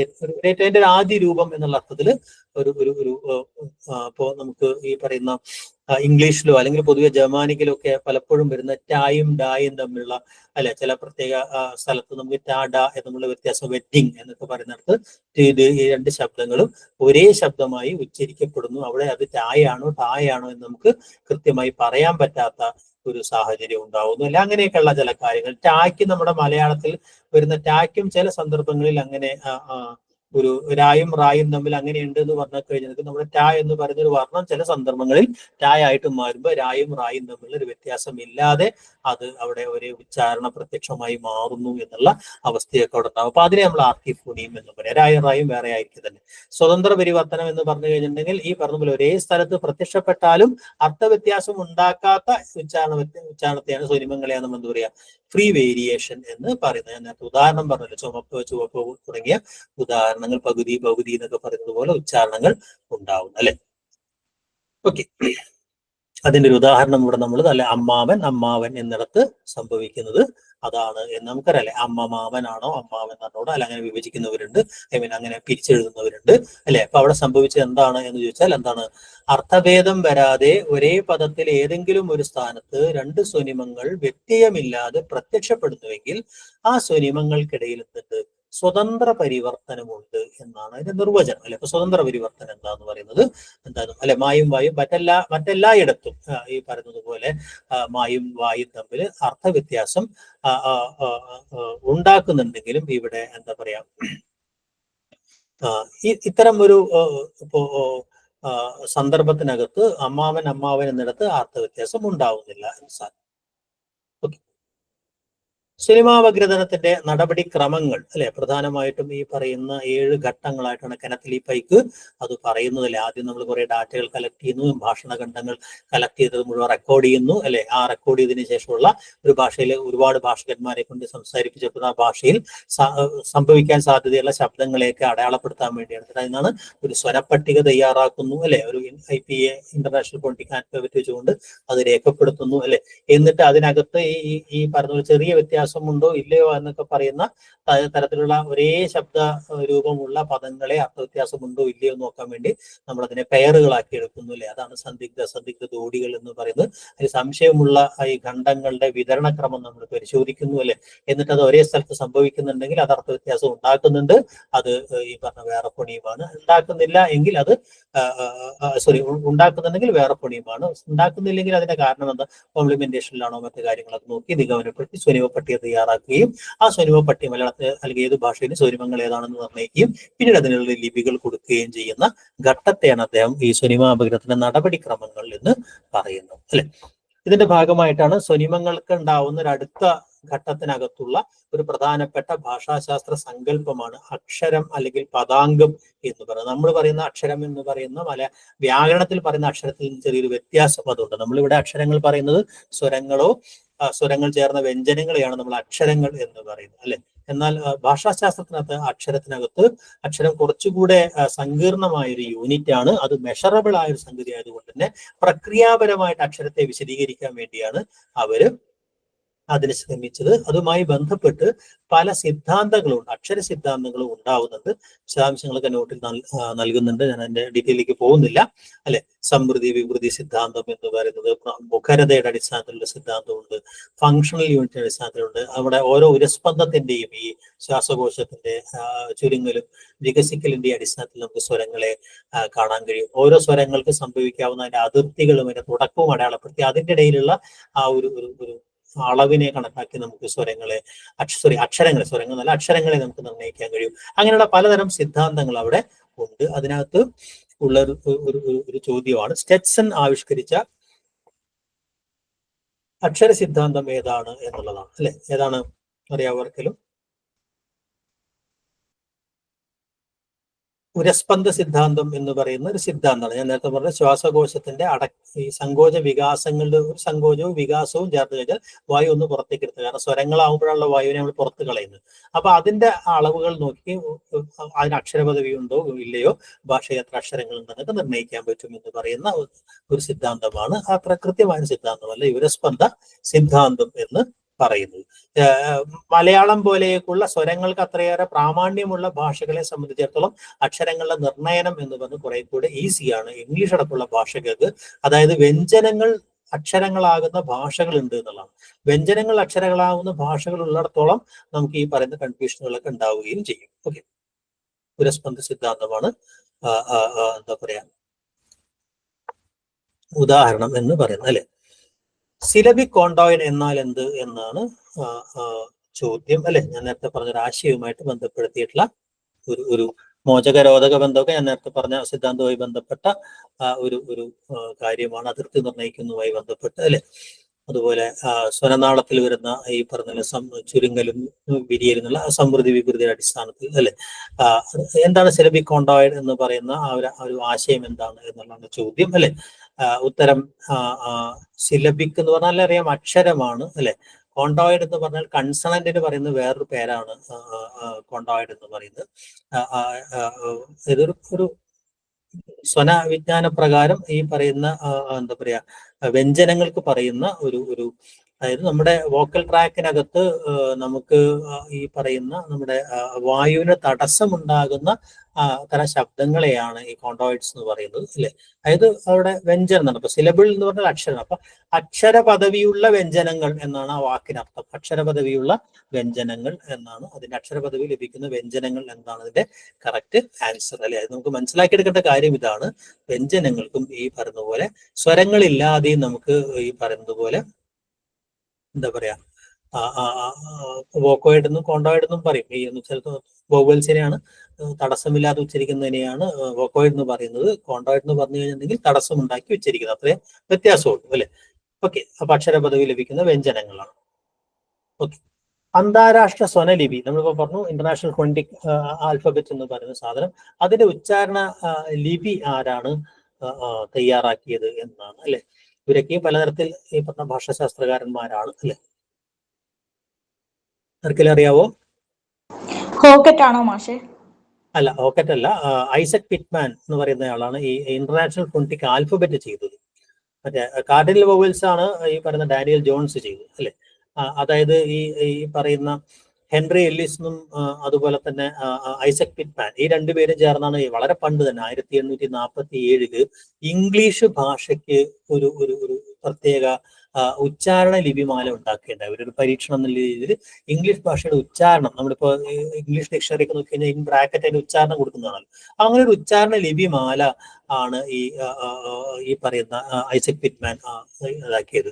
അത് ഈ പറയുന്ന ഐസക് പിറ്റ്മാനും ഇയാളും കൂടി വികസിപ്പിച്ചെടുത്ത ഹെൻറി എല്ലിസും കൂടി വികസിപ്പിച്ചെടുത്ത ഈ ഒരു ഇംഗ്ലീഷ് ഈ പറയുന്ന ലിപിമാലയാണ് പിന്നീട് IPA ചാർട്ടായിട്ട് വികസിക്കുന്നത് അല്ലെ. 1888 തൊട്ടിട്ടാണ് ഈ IPA എന്ന് പറഞ്ഞ ഒരു സാധനം പ്രധാനമായിട്ടും ഉണ്ടാക്കിയെടുക്കുന്നത്. അപ്പോ പിന്നെ ഈ പോൾ പാസിയെ പോലുള്ള ആളുകളൊക്കെയാണ് ഈ പറഞ്ഞ പോലെ ഈ പറയുന്ന എന്താ പറയാ അന്താരാഷ്ട്ര സ്വനലിപി ഉണ്ടാക്കിയത്. പോൾ പാസിയാണ് എന്ന് വെച്ചാൽ അതിനെ എസ്റ്റാബ്ലിഷ് ചെയ്തത്. ഈ പറഞ്ഞ പോലെ അയാളൊരു ഫ്രഞ്ച് ലിംഗ്വിസ്റ്റ് ആയിരുന്നു. അപ്പൊ അവരാണ് ഈ പറയുന്ന ഇന്റർനാഷണൽ ഫോണിറ്റിക് അസോസിയേഷൻ എന്ന് പറയുന്ന, ഫ്രാൻസിലാണ് അത് ഉണ്ടാവുന്നത്, ഇന്റർനാഷണൽ ഫോണിറ്റിക് അസോസിയേഷൻ. അതിന്റെ നേതൃത്വത്തിൽ ഉണ്ടായിരുന്നതാണ് പോൾ പാസി. അവരാണ് IPA എന്ന് പറയുന്ന ഒരു പദവി നൽകി അതിനെ സ്ഥാപിച്ചെടുക്കുന്നത് പോൾ പാസിയാണ്. പക്ഷെ അതിന് അടിസ്ഥാനമായ ഉച്ചാരണ ലിപി രൂപപ്പെടുത്തിയത് ഐസക് പിറ്റ്മാൻ ആണ്. വ്യത്യാസം ക്ലിയർ ആണെന്ന് തോന്നുന്നു. ഓക്കെ, അപ്പൊ അത് പോൾ പാസി എന്ന് തെറ്റായ ഉത്തരം എഴുതാനുള്ള സാധ്യതയും ഉണ്ട്. പോൾ പാസി അന്താരാഷ്ട്ര സ്വന ലിപി പട്ടിക ഉറപ്പിച്ചെടുത്ത ഒരാളാണ്, അല്ലെങ്കിൽ സ്ഥാപിച്ച ഒരാളാണ് എന്ന ചോദ്യമാണെങ്കിൽ അത് പോൾ പാസി ആയിരിക്കും. ഓക്കെ, അക്ഷരം എന്ന് പറയുന്നതുമായി ബന്ധപ്പെടുത്തിയിട്ടുള്ള ചില പ്രധാനപ്പെട്ട ആശയങ്ങൾ നമ്മളിപ്പോൾ പറഞ്ഞു കഴിഞ്ഞു അല്ലെ. സ്വതന്ത്ര ഉച്ചാരണക്ഷമതയാണ് അതിന്റെ ഏറ്റവും അടിസ്ഥാനം അല്ലെ. സ്വരങ്ങളോ സ്വരങ്ങൾ ചേർന്ന വ്യഞ്ജനങ്ങളോ എന്നുള്ള രീതിയിലാണ്. പദാംഗം, സിലബിൾ എന്ന രീതിയിലാണ് നമ്മൾ ഈ പറയുന്ന ലിംഗ്വിസ്റ്റിക്സിൽ നമ്മൾ അതിനെ കാണുന്നത് അല്ലെ. പ്രധാനപ്പെട്ട അക്ഷര സിദ്ധാന്തങ്ങൾ 4 അല്ലെ. പ്രാമുഖ്യ സിദ്ധാന്തം എന്ന് പറയുന്ന ഒരു സിദ്ധാന്തം അല്ലെ. ഇപ്പൊ ഒരു ഭാഷണത്തിന്റെ മുഖരതയുടെ അടിസ്ഥാനത്തിൽ അല്ലെ, അതിന്റെ ഉച്ചതകൾ, പ്രാമുഖ്യം എന്നുള്ള അടിസ്ഥാനത്തിൽ ഉച്ചാരണ സ്വരങ്ങൾ അല്ലെ, ഏറ്റവും ഉച്ചതയുള്ള ഭാഷകൾ, ഉച്ചതയിൽ നിന്നുള്ള ഏറ്റക്കുറച്ചുകൾ അനുസരിച്ച് അതിന് ചില ശൃംഗങ്ങളും ചില താഴ്വരകളൊക്കെ രൂപപ്പെടും അല്ലെ. അപ്പൊ അങ്ങനെ ഉണ്ടാവുന്ന ഈ ഈ ശൃംഗങ്ങളെയും താഴ്വരകളെയും എന്താ പറയാ എന്ന് വെച്ചാൽ 2 താഴ്വാരവും ഇടയിലും ശൃംഗവും എന്നൊക്കെ പറയുന്ന രീതിയിലേക്ക് നമ്മൾ അതിന്റെ എന്താ പറയാ കേന്ദ്രത്തേക്ക് ഉറപ്പിക്കുന്ന ഒരു സംഗതിയാണ് ഈ അക്ഷര സിദ്ധാന്തം എന്ന് പറയുന്നത്. അത് ഇപ്പൊ ഈ പറയുന്ന എന്താ പറയാ ഹോക്കറ്റ് അക്ഷര സിദ്ധാന്തവുമായി ബന്ധപ്പെട്ടാണ്. നേരത്തെ ഐശ്വര്യ പറഞ്ഞു കഴിഞ്ഞിട്ടുള്ള ഈ പ്രാമുഖ്യ സിദ്ധാന്തവുമായി ബന്ധപ്പെട്ടാണ് ഈ അക്ഷരങ്ങൾ ഇങ്ങനെ നിർണ്ണയിക്കുന്ന ഒരു പദ്ധതി ഹോക്കറ്റ് മുന്നോട്ട് വെക്കുന്നത് അല്ലെ. അപ്പൊ അത് ഓൺസെറ്റ്, പീക്ക്, കോഡ എന്നൊക്കെ പറയുന്ന 3 അംശങ്ങളെയൊക്കെ അത് അല്ലെ എന്ന് വെച്ചാൽ ഈ പറഞ്ഞ ഓൺസെറ്റ് പറഞ്ഞ അക്ഷരത്തിന് ഉച്ചാരണ ആരംഭം, അതിന്റെ കേന്ദ്രം എന്ന് പറയുന്നത് അതിന്റെ പീക്കാണ്, അതിനുശേഷമുള്ള സംഗതിയാണ്, അടുത്ത ഓൺസെറ്റിന് ഇടയിലുള്ള സ്ഥലമാണ് ഈ പറയുന്ന കോട എന്ന് പറയുന്ന ഒരു സാധനം. അപ്പൊ അങ്ങനെ ഒരു സിദ്ധാന്തമാണ് ഈ പ്രാമുഖ്യ സിദ്ധാന്തം എന്ന് പറയുന്നത് അല്ലെ. അപ്പൊ അതുമായി ബന്ധപ്പെട്ട ചോദ്യത്തിനകത്ത് ആണെങ്കിൽ ഹോക്കറ്റ് എന്ന് എഴുതുന്നത് അല്ലെ. മറ്റത് ചെസ്റ്റ് പൾസ് തിയറി അല്ലെങ്കിൽ ഉരസ്പന്ദ സിദ്ധാന്തം എന്ന് പറഞ്ഞാൽ ശ്വാസകോശത്തിന്റെ അല്ലെ, ഞാൻ നേരത്തെ പറഞ്ഞ സ്റ്റെറ്റ്സൺ ആവിഷ്കരിച്ചാണ്. ശ്വാസകോശത്തിന് ഉണ്ടാകുന്ന ചുരുക്കലും ഓരോ ഉരസ്പന്ദവും ഓരോ ഈ പറയുന്നത് പോലെ ഒരു അക്ഷരത്തിന്റെ അതിർത്തിയായി കാണാം എന്ന് പറയുന്ന ഒരു സിദ്ധാന്തമാണ് ഈ വായുപ്രവാഹം എന്നൊക്കെ പറയുന്ന അല്ലെ. അപ്പൊ അതിനനുസരിച്ചിട്ട് പലതരത്തിൽ വരാം, വവ്വല് വരാം അല്ലെ, വി അല്ലെ, അല്ലെങ്കിൽ വവ്വലിനും ഒരു കൺസണന്റ് വന്ന് സി വി എന്ന് പറഞ്ഞ രീതിയിൽ വരാം അല്ലെ. ഒരു വവ്വലും കൺസണന്റും ചേർന്ന് വി സി എന്ന് പറഞ്ഞ രീതിയിലാവാം. ഒരു വവ്വലിന്റെ അപ്പുറം ഇപ്പുറവും കൺസണന്റ് ചേർന്ന് സി വി സി എന്ന തരത്തിലാവാം അല്ലെ. അപ്പൊ ആ രീതിയിലൊക്കെയുള്ള അക്ഷരങ്ങൾ ഉണ്ടായിത്തീരാം എന്നുള്ളതാണ് അല്ലെ. അതിനനുസരിച്ച് ഈ രോധക വ്യഞ്ജകം, മോചക വ്യഞ്ജകം എന്നൊക്കെ പറയുന്ന ഈ അറസ്റ്റിംഗ് ആയിട്ടുള്ള സംഗതി എന്താണ് അല്ലെ. അതുപോലെ തന്നെ ഒരു ഉദാഹരണമായിട്ട് സി വി സി, ആദ്യം ഒരു കൺസണന്റ് പിന്നെ ഒരു വവ്വല് പിന്നെ ഒരു കൺസണന്റ് ആണെങ്കിൽ അതിൽ ആദ്യത്തെ കൺസണന്റിനെയാണ് മോചക വ്യഞ്ജകം എന്ന് പറയുന്നത് അല്ലെ. ആ വവ്വലിനെ റിലീസ് ചെയ്യുന്ന അതിന് തൊട്ട് പിന്നാലെ വരുന്ന സംഗതിയാണ് നമ്മൾ രോധക വ്യഞ്ജകം എന്ന് പറയുന്നത് അല്ലെ. അപ്പൊ ആ രീതിയിലാണ്, കാരണം അത് അവിടെ അടക്കുകയാണ് ചെയ്യുന്നത്, വീണ്ടും അടുത്തൊരു വവ്വല് വന്നാലേ അത് തുറക്കുള്ളൂ അല്ലെ. അപ്പൊ ആ രീതിയിലുള്ള മോചക വ്യഞ്ജകം എന്താണ്, രോധക വ്യഞ്ജകം എന്താണ്, അത്തരം ചില കാര്യങ്ങൾ ഓർമ്മയുണ്ടാവണം. പിന്നെ ധർമാത്മക സിദ്ധാന്തം എന്ന് പറയുന്നത് സ്വനിമങ്ങളാവാൻ പദവിയുള്ള ഓരോ ഭാഷയുടെയും രീതിയിലുള്ള സിലബിൾ കേന്ദ്രമായി വരുന്നുണ്ടോ എന്ന് പറയുന്ന ഒരു പഠനമാണ്. ഓകോണറിനെ പോലുള്ള ആളുകളൊക്കെ മുന്നോട്ട് വയ്ക്കുന്ന ഒരു പഠനമാണ് ഈ സ്വരങ്ങളുടെയും വ്യഞ്ജനങ്ങളുടെയും ഓരോ ഭാഷയിലെ പെരുമാറ്റങ്ങൾ വെച്ചുകൊണ്ട് അത് പഠിക്കുക എന്ന് പറയുന്ന ഒരു സാധനം. ക്ലോഷർ ഓപ്പണിംഗ് എന്ന് പറയുന്നതും ഈ പറഞ്ഞ പോലെ അതിർത്തികൾ നിർണ്ണയിക്കാൻ എളുപ്പമല്ലാത്ത ഭാഷകളെ സംബന്ധിച്ചിടത്തോളം ഈ പറയുന്ന എന്താ പറയാ ഈ വ്യഞ്ജനം അല്ലെങ്കിൽ വ്യഞ്ജനത്തോട് ചേർന്ന് വരുന്ന സ്വരങ്ങൾ ഇവയുടെ അടിസ്ഥാനത്തിൽ ക്ലസ്റ്ററുകളായിട്ട് അതിനെ ഈ അടക്കൽ തുറക്കൽ, നേരത്തെ പറഞ്ഞ പോലെ അടക്കൽ എന്ന് പറയുമ്പോൾ വ്യഞ്ജനം അവിടെ കയറി വരും, തുറക്കൽ എന്ന് പറയുമ്പോൾ ഈ പറഞ്ഞതുപോലെ സ്വരം കയറി വരും. ഇതിന്റെ അടിസ്ഥാനത്തിൽ വിഭജിക്കാം എന്ന് പറയുന്ന സിദ്ധാന്തമാണ് സമൃദ്ധി വിഭൃതി സിദ്ധാന്തം. സാമാന്യമായിട്ട് മനസ്സിലാക്കിയാൽ മതി, അത്ര ഡീറ്റെയിൽ ആയിട്ട് ചോദ്യങ്ങൾ വരില്ല. എങ്കിൽ കൂടിയും ഈ പറയുന്ന രീതിയിൽ ഏതെങ്കിലും ഇന്ന സിദ്ധാന്തം ആരാണ് ആവിഷ്കരിച്ചത് എന്നുള്ള ചോദ്യങ്ങൾക്ക് വരാനുള്ള സാധ്യത. രൂപിമ വിജ്ഞാനം എന്ന് പറയുന്ന രീതിയിലേക്ക് നമുക്കൊന്ന് സ്പീഡിൽ പോവാം അല്ലെ. രൂപിമം എന്ന് പറയുന്നത് നമുക്കറിയാവുന്ന പോലെ minimum meaning of A language ആണ്. ഒരു ഭാഷയിലെ അർത്ഥപ്രധാന മാത്രയാണ്, ഏറ്റവും ചെറിയ അർത്ഥപ്രധാന മാത്രയാണ് നമ്മൾ രൂപിമം എന്ന് പറയുന്നത്. നമ്മൾ ഭാഷാ വ്യാകരണത്തിനകത്ത് നമ്മൾ അതിന് പറയുന്ന പേരെന്താണ്, വ്യാകരണത്തിനകത്ത് നമ്മൾ അതിന് പറയുന്ന പേര് പദമല്ല ശബ്ദം എന്നാണ് അല്ലെ. അർത്ഥയുക്താക്ഷരം ശബ്ദം എന്നാണ് അല്ലെ. സ്വതന്ത്രമായി പ്രയോഗിക്കാൻ കഴിയുന്നതിനാണ് നമ്മൾ പദം എന്ന് പറയുന്നത്. മറ്റത് ശബ്ദം എന്നാണ്. അർത്ഥയുക്താക്ഷരം, അർത്ഥയുക്തമായ അക്ഷരക്കൂട്ടമാണ് ശബ്ദം. അതേ പ്രകൃതി എന്നത്. അതിനുപയോഗിക്കുന്ന മറ്റൊരു പദം പ്രകൃതി എന്നാണ്. പ്രകൃതിയും പ്രത്യയവും തമ്മിൽ ചേരുമ്പോഴാണ് പദം ഉണ്ടാവുന്നത്. വാക്യപ്രയോഗ സജ്ജമായ ശബ്ദത്തെയാണ് നമ്മൾ പദം എന്ന് പറയുന്നത്. നമ്മൾ വ്യത്യാസം ഓർമ്മയുണ്ടാവണം അല്ലെ. അപ്പോ ഭാഷണത്തിലെ ഏറ്റവും ചെറിയ അർത്ഥവത്തായ ഏറ്റവും ചെറിയ ഖണ്ഡം എന്ന് ഈ പറയുന്ന രൂപിമത്തെ നിർവചിച്ചതാരാ എന്നാണ്. ഈ നിർവചനങ്ങളൊക്കെയും അല്ലെ നമ്മൾ സ്ഥിരം പറയാറുള്ളത് അല്ലെ. ഭാഷാശാസ്ത്രത്തിന്റെ ഈ പറയുന്ന എന്താ പറയാ ബൈബിൾ എന്നൊക്കെ പറയാവുന്ന അല്ലെ, ഏതാണ് പുസ്തകം? ലാംഗ്വേജ്. അതെ, ലാംഗ്വേജ് എന്ന് പറയുന്ന പുസ്തകം എഴുതിയ ആളാണ് ലിയോണാൾഡ് ബ്ലൂംഫീൽഡ്. അദ്ദേഹമാണ് ഈ പറയുന്ന നിർവചനങ്ങളൊക്കെയും കൊണ്ടുവരുന്നത്. അപ്പൊ അങ്ങനെ ഒരു ചോദ്യം വന്നാലും ഓർമ്മയുണ്ടാവണം അല്ലെ. ഭാഷാശാസ്ത്രത്തിന്റെ ബൈബിൾ എന്ന് പറയുന്ന പുസ്തകം അല്ലെ. ലാംഗ്വേജ് എഴുതിയതാരാണ് അല്ലെ. അത്തരം ചോദ്യങ്ങളൊക്കെ മനസ്സിലുണ്ടാവണം അല്ലെ. അപ്പൊ മോർഫോളജി എന്ന് പറയുന്ന ഒരു വാക്ക് പക്ഷെ അദ്ദേഹം അല്ല ഉണ്ടാക്കുന്നത്, ഷ്ലീഷർ ആണ്. അഗസ്റ്റ് ഷ്ലീഷറിനെ കുറിച്ച് നമ്മൾ ഭാഷാ പരിണാമവുമായി ബന്ധപ്പെട്ട് പറയുന്ന ഒരാളാണ്. അദ്ദേഹമാണ് ഈ പറയുന്ന മോർഫോളജി എന്ന് പറയുന്ന ഒരു ടേം ഉണ്ടാവുന്നത് അല്ലെ. അപ്പൊ ഈ മോർഫോളജി എന്ന് പറയുന്ന ഒരു ടേം തന്നെ ബയോളജിയിൽ നിന്ന് വന്നതാണ് അല്ലെ. അതാണ് പ്രോപ്പർ മോർഫോളജി ഓഫ് ഫോക്റ്റെയിൽ എന്നൊക്കെ പറയുന്നത്. ഗോയിധെ ഈ പറഞ്ഞതുപോലെ മോർഫോളജി എന്ന് പറയുന്ന വാക്ക് ഉപയോഗിക്കുന്നുണ്ട്. ബോട്ടണിയിൽ നിന്നാണ് ഈ മോർഫോളജി എന്ന് പറയുന്ന ഒരു സാധനം ഏറ്റവും പ്രധാനമായിട്ടും വന്നിട്ടുള്ളത് അല്ലെ. എന്തായാലും അതുകൊണ്ടാണ് ഇവിടെയൊക്കെ പേരുകൾ ആ ഓപ്ഷനകത്ത് ഉള്ളത് അല്ലെ. ഇപ്പൊ ഗോയിധെ മോർഫോളജിയുമായിട്ട് അല്ലെ എന്താ പറയാ ഈ പറയുന്ന ബയോളജിയുടെ മേഖലയിൽ ഈ പറയുന്ന അല്ലെങ്കിൽ അതുമായി ബന്ധപ്പെട്ട് ഈ മോർഫോളജി എന്ന് പറയുന്ന ടേം കൊണ്ടുവന്നയാളാണ് ഗോയിധെ അല്ലെ. അതുപോലെ ലിംഗ്വിസ്റ്റിക്സിനകത്തേക്ക് അല്ലെങ്കിൽ അത്ര സാധനം കൊണ്ടുവന്നയാളാണ് ഷ്ലീഷർ അല്ലെ. ഇത് നമ്മൾ ചോദിച്ച നിർവചനമാണ്. അപ്പൊ ഈ ആളുകൾ തമ്മിൽ പേരുകൾ മാറാതിരിക്കാൻ വേണ്ടിയാണ് അത്തരം കാര്യങ്ങളൊക്കെ ഓപ്ഷൻസിലേക്ക് പോകുന്നത് അല്ലെ. മോർഫോളജിയുമായി ബന്ധപ്പെട്ട് മലയാളത്തിലെ ഒരു സവിശേഷമായ ഒരു പ്രയോഗമാണ്, സവിശേഷമായ രൂപമാണ് കൊണ്ടേ പോകൂ എന്നിടത്തെ പദാന്ത ദീർഘസ്വരങ്ങൾ എന്തിന്റെ ഉദാഹരണമാണ് എന്നാണ്. അതായത് രൂപിമങ്ങൾ എപ്പോഴും ഒരേപോലെ തന്നെ കാണണമെന്നില്ല, നമുക്ക് ഇങ്ങനെ എടുക്കണമെന്നില്ല, പലയിടത്തായി കിടക്കും അല്ലെ. ഇപ്പൊ കൊണ്ടേ പോകൂ എന്ന് പറയുന്നതിലെ പദാന്ത്യ ദീർഘസ്വരങ്ങൾ ഏതാണത്? പദാന്ത്യ ദീർഘസ്വരങ്ങൾ എന്ന് പറഞ്ഞാൽ രണ്ട് പദമാണ് അതിനകത്തുള്ളത്. കൊണ്ടേ പോകൂ അല്ലെ. അതിന്റെ അവസാനത്തിൽ വരുന്ന ദീർഘം എ ഉ എന്ന് പറയുന്നത്. ആ എ ഉ എന്ന് പറയുന്ന വെറും ശബ്ദങ്ങളല്ല, അത് ഭാഷയ്ക്കകത്ത് അർത്ഥം നൽകുന്ന അല്ലെ. കൊണ്ടുപോകൂ എന്ന് പറയുന്നു, കൊണ്ടേ പോകൂ എന്ന് പറയുന്നതും അല്ലെ. രണ്ടർത്ഥമാണ് ഉണ്ടാക്കുന്നത് അല്ലെ. അപ്പൊ അവിടെ ആ കൊണ്ടേ പോകൂ, അപ്പൊ കൊണ്ടേ പോകും എന്ന് പറഞ്ഞാലും കൊണ്ടേ പോകൂ എന്ന് പറഞ്ഞാൽ അർത്ഥവ്യത്യാസം, കൊണ്ടേ പോയി എന്ന് പറഞ്ഞാൽ അർത്ഥവ്യത്യാസം ഉണ്ട് അല്ലെ. പക്ഷെ കൊണ്ടേ പോകൂ വേറൊരു അർത്ഥം ഉണ്ടാവും. അപ്പൊ ആ അർത്ഥത്തിന് ഒരു സവിശേഷമായ അർത്ഥം നൽകിയത് എ ഉ എന്ന് പറയുന്ന രണ്ട് ശബ്ദങ്ങളാണ് അല്ലെ. അപ്പൊ അതൊരു രൂപമാണ്. ആ രൂപത്തിന് പറയുന്ന പേരെന്താണ് എന്നുള്ളതാണ്. അറിയാവോ?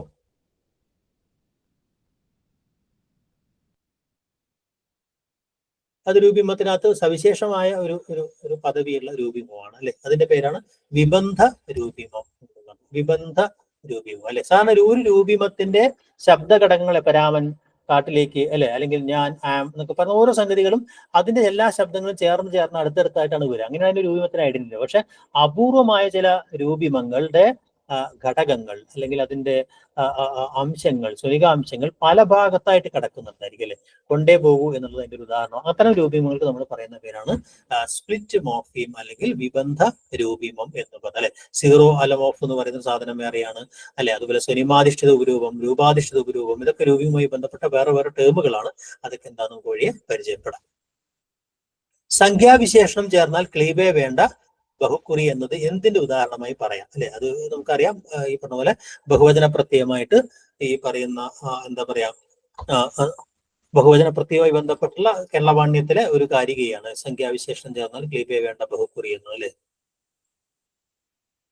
അറിയാവോ?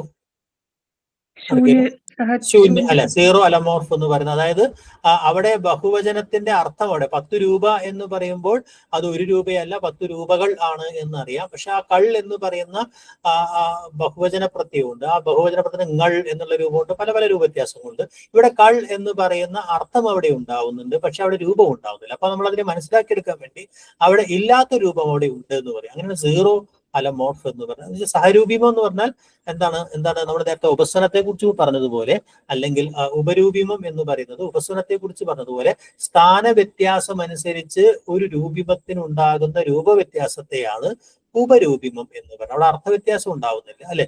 മറിച്ച് ചില പ്രത്യേക സന്ധികാര്യം മോർഫോഫോണിമിക്കൽ സാഹചര്യത്തിലും മറ്റുമൊക്കെ സ്ഥാനവ്യത്യാസം അനുസരിച്ച് അല്ലെങ്കിൽ ഈ പറയുന്നത് പോലെ ശബ്ദവ്യത്യാസം അനുസരിച്ച് ഒരു രൂപിമത്തിനുണ്ടാവുന്ന രൂപഭേദങ്ങളെയാണ് നമ്മൾ എന്താ പറയാ ഉപരൂപിമങ്ങൾ എന്ന് പറയുന്നത്. അപ്പൊ ഉപരൂപിമങ്ങൾ ചേർന്നിട്ടാണ് രൂപിമം എന്ന് പറയുന്ന ഒരു സങ്കല്പം ഉണ്ടാവും അല്ലെ. ക്ലിയർ ആണല്ലോ അല്ലെ. ശൂന്യ സഹരൂപിമാണ് അല്ലെ. അർത്ഥഭേദം സൂചിപ്പിക്കാൻ പ്രകൃതികളുടെ ആന്തരിക ഘടനയിൽ മാറ്റം വരുത്തുന്നതിനെയാണ് ഡാഷ് എന്ന് പറയുന്നത്. ശൂന്യ സഹരൂപിമം, വിബന്ധ രൂപിമം, ആദേശ രൂപിമം അല്ലെ, രൂപാധിഷ്ഠിത ഉപരൂപം.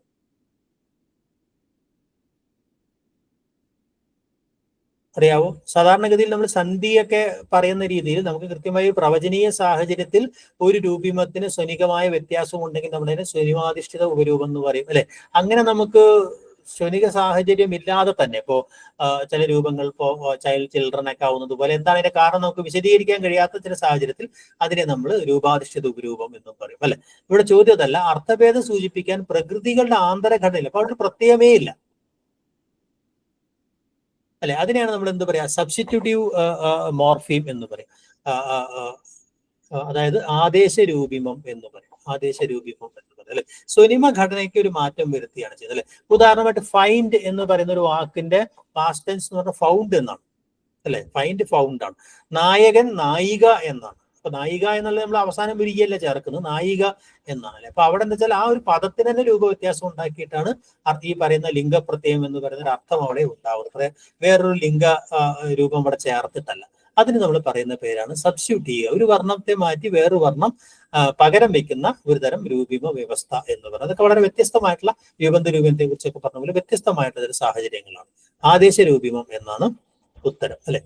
ധാത്വന്തം സ്വരമോ ചില്ലോ വന്നാൽ ഭൂതം തുകാരമാം എന്ന് പറയുന്നത് എന്താണ്? ഞാനിപ്പോ പറഞ്ഞേ ഉള്ളൂ അതെന്താണെന്നുള്ളത് അല്ലെ. പെട്ടെന്ന് പറയാൻ ആർക്കെങ്കിലും അല്ലെ. നമുക്കറിയാം ഭൂതകാലത്തിന് രണ്ട് തരം പ്രത്യയങ്ങളാണുള്ളത് അല്ലെ. ഈയും തൂവാണ് ഉള്ളത് എന്നറിയാം അല്ലെ. അപ്പൊ അത് തൂ വരുന്ന സാഹചര്യം പറയുമ്പോഴാണ് അദ്ദേഹം പറയുന്നത് ഈ ധാത്വന്തം സ്വരമോ ചില്ലോ വന്നാലാണ് ഭൂതം തുകാരമാം എന്ന് പറയുന്നത്. രൂപാധിഷ്ഠിത ഉപരൂപം. രൂപാധിഷ്ഠിത ഉപരൂപമാകുമ്പോൾ ഞാൻ നേരത്തെ പറഞ്ഞു സ്വനിക സാഹചര്യം വെച്ചുകൊണ്ട് നമുക്ക് പറയാൻ കഴിയാത്ത സംഗതിയെ നമ്മളെന്ത് പറയുന്നത് രൂപാധിഷ്ഠിതം എന്ന് പറയുന്നത് അല്ലെ. ഇപ്പൊ ഇവിടെ സംഭവിക്കുന്ന എന്താണ്? കൃത്യമായി പറഞ്ഞു വെച്ചിട്ടുണ്ട്. എന്താ പറഞ്ഞത്? ധാത്തുന്തോ സ്വരമോ ചില്ലോ വന്നു കഴിഞ്ഞാൽ ഭൂതം തുകാരമാവും. അതായത് പ്രവചനീയ സ്വന സാഹചര്യങ്ങൾക്കകത്താണ് സംഭവിക്കുന്നത്. അപ്പൊ എന്താണ്? സ്വനിമാധിഷ്ഠിത ഉപരൂപങ്ങളാണ്. അവിടെയാണ് ചെറിയ.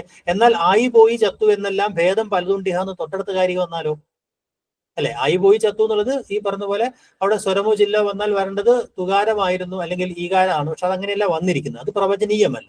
അതിന് നമ്മൾ പറയുന്നതാണെന്ത്? രൂപാധിഷ്ഠിത ഉപരൂപം. അപ്പൊ തമ്മിലുള്ള വ്യത്യാസം എപ്പോഴും മനസ്സിലാവണം. പെട്ടെന്ന് നമ്മൾ തെറ്റിക്കുന്ന ചോദ്യങ്ങളാണ്. ക്ലിയർ ആയോ അത്? ഇത് സ്വനിമാധിഷ്ഠിതമാണ്. ഇങ്ങനെ നമുക്ക് പറയാൻ കഴിയാത്ത സാഹചര്യത്തെ നമ്മൾ എന്ത് പറയാ? രൂപാധിഷ്ഠിതം എന്ന് പറയും. അല്ലെ? ആയി പോയി ചത്തു എന്നെല്ലാം എന്ന് പറയുന്നത് ഉദാഹരണം. ഓക്കെ, അപ്പൊ ഇതിന്റെ ഉത്തരം നിങ്ങൾക്ക് കിട്ടിക്കാണും അല്ലെ? ഇപ്പൊ ചൈൽഡ് എന്നുള്ള ചിൽഡ്രൻ ആയി മാറുന്നത് അല്ലെ? ബാക്കിയെല്ലാം നമ്മൾ ചൈൽഡിന് ചിൽഡ്രൻ എന്നുള്ള ബഹുവചനം വരുമ്പോൾ ഈ ആറിയൻ എവിടുന്ന് വരുന്നു നമുക്ക് പറയാൻ പറ്റുന്നില്ല അല്ലെ? പക്ഷെ നമുക്ക് ഈ പറഞ്ഞ പോലെ എസും ഇ എസും എവിടെയാണ് വരുന്നത് നമുക്ക് കൃത്യമായിട്ട് പറയാം അല്ലെ? എസും ഇ എസും എവിടെയാണ് വരുന്നത് നമുക്ക് കൃത്യമായിട്ട് ഈ ബഹുവചന പ്രത്യയം വരുന്നതിന്റെ അതിന്റെ ഉപരൂപങ്ങൾ വരുന്നത് എവിടെയാണെന്ന് പറയാം. പക്ഷെ ഈ ആറിയൻ എവിടെ നിന്ന് വരുന്നു നമുക്ക് പറയാൻ പറ്റില്ല, ഏതിൽ വരുന്നു എന്നുള്ളത്. അങ്ങനെ ഒരു വിചിത്രമായ രൂപമാണ് അല്ലെ? അത്തരം സംഗതിയെ നമ്മൾ എന്ത് പറയുന്നത്? രൂപാധിഷ്ഠിത ഉപരൂപം എന്ന് പറയുന്നത് അല്ലെ? ഇത് ഞാൻ നേരത്തെ ചോദ്യം പറഞ്ഞുകൊണ്ട് അല്ലെ? ക്ലിയർ ആണെന്ന് തോന്നുന്നു. അപ്പൊ ഇത്രയും പറഞ്ഞ ടേമുകളാണ് നമുക്ക് ഈ പറയുന്ന അതിനകത്ത് നമ്മൾ പറഞ്ഞത്. രൂപം എന്താന്ന് പറഞ്ഞു അല്ലെ? ആ മോർഫ് എന്നാണ് നമ്മൾ എന്ത് ചെയ്യുന്നത്? മോർഫീം എന്ന് പറയുന്നത്. കുറെ രൂപങ്ങളെ നമ്മൾ ചേറിയെടുത്ത് അതിന് ഈ പറയുന്ന അർത്ഥപ്രധാന ശേഷിയുണ്ടോ എന്ന് കണ്ടെത്തി നമ്മൾ അതിനെ മോർഫീം ആക്കും അല്ലെ? ആ മോർഫീം എന്നതിന് ഓരോ പ്രവചനീയ സ്വനിക സാഹചര്യത്തിൽ ഉണ്ടാകുന്ന ശബ്ദ വ്യത്യാസത്തെ, ആ അർത്ഥവ്യത്യാസം ഉണ്ടാകുന്നില്ല. അർത്ഥവ്യത്യാസം ഉണ്ടാക്കാത്ത ശബ്ദ വ്യത്യാസം നമ്മൾ ഉപരൂപങ്ങൾ എന്ന് നമ്മൾ പറയും അല്ലെ? അതിൽ തന്നെ നമ്മൾ പിന്നീട് സ്വതന്ത്ര രൂപങ്ങളും ബദ്ധരൂപങ്ങളും ഉണ്ട് അല്ലെ? ഒരു വാക്യത്തിന് സ്വതന്ത്രമായി നിൽക്കാൻ കഴിയാവുന്ന നമ്മൾ പ്രകൃതി എന്നൊക്കെ പറയുന്നത്. വേറെ ഏതെങ്കിലും ഒരു ആശ്രിത രൂപിമങ്ങളോട് കൂടെ മാത്രം നിൽക്കാൻ കഴിയുന്നതിന് നമ്മൾ ആശ്രിത രൂപിമങ്ങൾ അല്ലെങ്കിൽ ബദ്ധരൂപിമങ്ങൾ എന്ന് പറയും അല്ലെ? അതിനകത്ത് തന്നെ ഈ രൂപത്തിന് നമ്മൾ സ്വനിമാധിഷ്ഠിതം എന്നും രൂപാധിഷ്ഠിതം എന്നും നമ്മൾ പറഞ്ഞു അല്ലെ? ചിലപ്പോൾ നമുക്ക് എന്ത് സംഭവിക്കുന്നു വെച്ച് കഴിഞ്ഞിട്ടുണ്ടെങ്കിൽ പ്രത്യേകിച്ച് ഒരു അർത്ഥവുമില്ലാത്ത രീതിയിലൊക്കെ എന്താ പറയാ അത്തരം രൂപിമങ്ങളും നമുക്ക് ചിലപ്പോൾ ഉണ്ടാവാം. ഈ ഇടനില എന്നൊക്കെ നമ്മൾ പറയില്ലേ? ഇടനില എന്നൊക്കെ പറയുന്ന അതിന് നമ്മൾ രക്തരൂപിമം എന്ന് നമ്മൾ പറയുന്നത് അല്ലെ? അപ്പൊ അവിടെ പ്രത്യേകിച്ച് അർത്ഥമൊന്നും ഇല്ലാത്ത നമ്മൾ ചേർക്കുന്ന പശുവിൻ പാൽ പോലെയൊക്കെ നമ്മൾ ചേർക്കുന്ന അവിടെ സംഭവിക്കുന്ന വെച്ചാൽ ഈ പറയുന്ന രൂപിമം ഇല്ലാണ്ടാവുന്നു അല്ലെ? സംബന്ധിക പ്രത്യയം ഇല്ലാതായിട്ട് ഇടനില അതിന്റെ അർത്ഥത്തെ കാണിക്കുന്നു അല്ലെ? അപ്പൊ രക്തരൂപിമം എന്ന് നമ്മൾ പറയും അല്ലെ? ശൂന്യ ഉപരൂപം എന്താ നമ്മൾ നേരത്തെ പറഞ്ഞു കഴിഞ്ഞു. വിബന്ധ രൂപിമം എന്താന്ന് പറഞ്ഞു കഴിഞ്ഞു അല്ലെ? പ്രത്യയങ്ങൾ എന്ന് പറയുന്ന ഒരു ഏരിയയിലേക്ക് പെട്ടെന്ന് വരാം. നമുക്ക് ഐക്യം കൂടെ തീർക്കേണ്ടതുണ്ട്, മൊത്തം തീർക്കേണ്ടതുണ്ട്. അപ്പൊ അന്തപ്രത്യയങ്ങൾ ഏത് ഭാഷയിലാണ് കൂടുതലായി കാണുന്നത് എന്നുള്ളതാണ് ചോദ്യം അല്ലെ? പ്രത്യയങ്ങൾ പലതരത്തിലും പറയാം. നമ്മൾ പരപ്രത്യയം, പുരപ്രത്യയം, ഉപരിപ്രത്യയം അല്ലെ? അന്തപ്രത്യയം എന്നൊക്കെ പറഞ്ഞ ഇൻഫിക്സ് എന്ന് പറയുന്ന സാധനം അല്ലെ? എന്താ ഇൻഫിക്സ് എന്ന് പറഞ്ഞു കഴിഞ്ഞിട്ടുണ്ടെങ്കിൽ പ്രകൃതിയുടെ ഇടയിലാണ് പ്രത്യയം ചേർക്കുന്നത് അല്ലെ? അപ്പൊ പ്രകൃതിയുടെ മുന്നേ ചേർക്കുന്നതിനെ നമ്മൾ എന്ത് പ്രത്യയം എന്ന് പറയും? പ്രകൃതിയുടെ മുമ്പേ ചേർക്കുന്നതിനെ പുരപ്രത്യയം. പ്രകൃതിയുടെ മുന്നേ ചേർക്കുന്നതിനെ നമ്മൾ പരപ്രത്യയം എന്ന് പറയും. പ്രകൃതിക്ക് ശേഷം ചേർക്കുന്നതിനെ നമ്മൾ പരപ്രത്യയം എന്ന് പറയും. ക്ലിയർ അല്ലേ? മുമ്പേ ചേർക്കുന്നത്, പൂർവ്വത്തിൽ ചേർക്കുന്നത് അല്ലെ? പുരപ്രത്യയം ഉണ്ട്, മറ്റത് പരപ്രത്യയം ഉണ്ട് അല്ലെ? പിന്നെ ഉള്ള നമ്മൾ ഈ പറയുന്ന പോലെ അന്തപ്രത്യയം എന്ന് പറയും അല്ലെ? പ്രത്യയം ഒന്നും ചേർക്കാതെ ആ ഒരു പ്രത്യേക പ്രകൃതിക്ക് ഉച്ചാരണ വ്യത്യാസം ഉണ്ടാക്കിക്കൊണ്ട് ഈ പറയുന്ന പോലെ ആ ഒരു പ്രത്യേകത്തിനെ കാണിക്കാൻ നമ്മൾ ഉപരിപ്രത്യയം എന്ന് പറയും അല്ലെ? പ്രധാനപ്പെട്ട പ്രത്യയങ്ങൾ അങ്ങനെയാണ് അല്ലെ? അപ്പൊ അതിനകത്ത് അന്തപ്രത്യയങ്ങൾ എന്ന് വെച്ചാൽ പ്രകൃതിക്ക് അകത്ത് പ്രത്യയം ചേർക്കുന്ന ഭാഷകൾ. ഇൻഫിക്സ് ഏത് ഭാഷയിലാണ്? ഇൻഫിക്സേഷൻ എന്ന് പറയുന്ന ഒരു പ്രക്രിയ എവിടെയാണെന്ന് അല്ലെ? നമ്മളത് ഭാഷാ വിഭജനമൊക്കെ പറയുമ്പോൾ നമ്മൾ അതിനകത്ത് പറയുന്ന ഒരു സംഗതിയാണ് അല്ലെ? ഈ അറബി പോലുള്ള ഭാഷകൾക്കകത്ത് അല്ലെ? ആസ്ട്രനേഷ്യൻ ഭാഷയിലൊക്കെ ഈ ഇൻഫിക്സുകൾ ധാരാളമായിട്ട് ചേർക്കുന്നുണ്ട് എന്നാണ് അല്ലെ? അത് ഒരു ഏതെങ്കിലും ഒരു വർണ്ണത്തെ മാറ്റിയിട്ട് ഒരു ഈ മധ്യപ്രത്യയം അവിടെ വരിക എന്നാണ്. അപ്പൊ അതുകൊണ്ട് തന്നെ വേണമെങ്കിൽ ചിലപ്പോൾ അതിനെ ആദേശപ്രത്യയം, സബ്സ്റ്റിറ്റ്യൂഷണൽ അല്ലെ? അഫിക്സസ് അല്ലെ? അഫിക്സസ് എന്നാണ് പ്രത്യയത്തിന് പറയാം അല്ലെ? അങ്ങനെ സബ്സ്റ്റിറ്റ്യൂഷണൽ അഫിക്സസ് എന്നും പറയാറുണ്ട്. അപ്പൊ പ്രീഫിക്സ് അല്ലെ? ഫിക്സ് അപ്പൊ എവിടെയാണ് അങ്ങനെ മനസ്സിലാക്കിയാൽ മതി അല്ലെ? പദത്തിന് മുമ്പേ ചേർക്കുന്നത് പ്രീഫിക്സ് ആണ്, പദത്തിന് ശേഷം ചേർക്കുന്നത് സഫിക്സ് ആണ് അല്ലെ? ഇത് ഇൻഫിക്സ് ആണ്. ഓക്കെ, ക്ലിയർ ആണെന്ന് തോന്നുന്നു. ഇൻഫിക്സിന് ഉദാഹരണം എന്ത് എന്ന് പറയുന്ന ചോദ്യമാണ് അല്ലെ? ഇതിലേതാണ് അതിന്റെ ഉദാഹരണം എന്ന് പറയാവോ? സോറി, ഇന്റർഫിക്സ് ആണ് ചോദ്യം. ഞാൻ ഇൻഫിക്സ് ആണ്. ഇന്റർഫിക്സിന് ഉദാഹരണം അല്ലെ? ഇന്റർഫിക്സ്, അതെ, സ്പീഡോമീറ്റർ. സ്പീഡും മീറ്ററും അല്ല, അതിനിടയിൽ ഒരു പ്രത്യേക അതിനെ തമ്മിൽ ബന്ധിപ്പിക്കാൻ വേണ്ടി സ്പീഡ് കാണിക്കുന്ന മീറ്റർ അല്ലെ?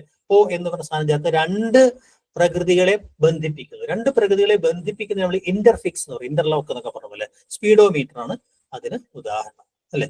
മറ്റൊക്കെ നമ്മൾ നേരത്തെ പറഞ്ഞ ആദേശ രൂപത്തിലൊക്കെയാണ് പലപ്പോഴും വരുന്നത്. മൃദുത്വം എന്നതിൽ ഏത് പ്രത്യയമാണ് ഉള്ളത് എന്നാണ് മൃദുത്വം. അത് നമ്മൾ നേരത്തെ പറഞ്ഞ പോലെ പ്രത്യയങ്ങളെ നമ്മൾ പ്രകൃതിയുടെ എവിടെയാണോ വരുന്നത് എന്നതിന്റെ അടിസ്ഥാനത്തിൽ നമ്മൾ വിഭജിക്കും. ആ വിഭജനം നമ്മൾ പറഞ്ഞത് പുരപ്രത്യയം, അല്ലെ, മധ്യപ്രത്യയം, പരപ്രത്യയം, ഉപരിപ്രത്യയം എന്നൊക്കെ നമ്മൾ പറഞ്ഞു, അല്ലെ. ഇത് അതല്ലാതൊരു വിഭജനമുണ്ട്, അല്ലെ. അതാണ് വിഭജനം. ആ പ്രത്യയം എന്ത് ജോലിയാണ് ചെയ്യുന്നത്, ആ പദത്തിന് എന്ത് രൂപമാറ്റമാണ് ഉണ്ടാക്കുന്നത് എന്നുള്ളതിന്റെ അടിസ്ഥാനത്തിൽ. അപ്പൊ മൃദുത്വം എന്ന് പറയുന്നത്, അല്ലെ, മൃദു എന്ന അവസ്ഥയെ നമ്മൾ എന്ത് പറയുന്നത്, മൃദുത്വം, മൃദുവായിരിക്കുന്നത് എന്ന് പറയുന്ന ഒരർത്ഥമാണ്, അല്ലെ. അതിൽ എന്ത് പ്രത്യയമാണ് ഉള്ളത് എന്നാണ്. അറിയാവോ ആർക്കെങ്കിലും? രൂപസിദ്ധി പ്രത്യയമാണ് സാറേ.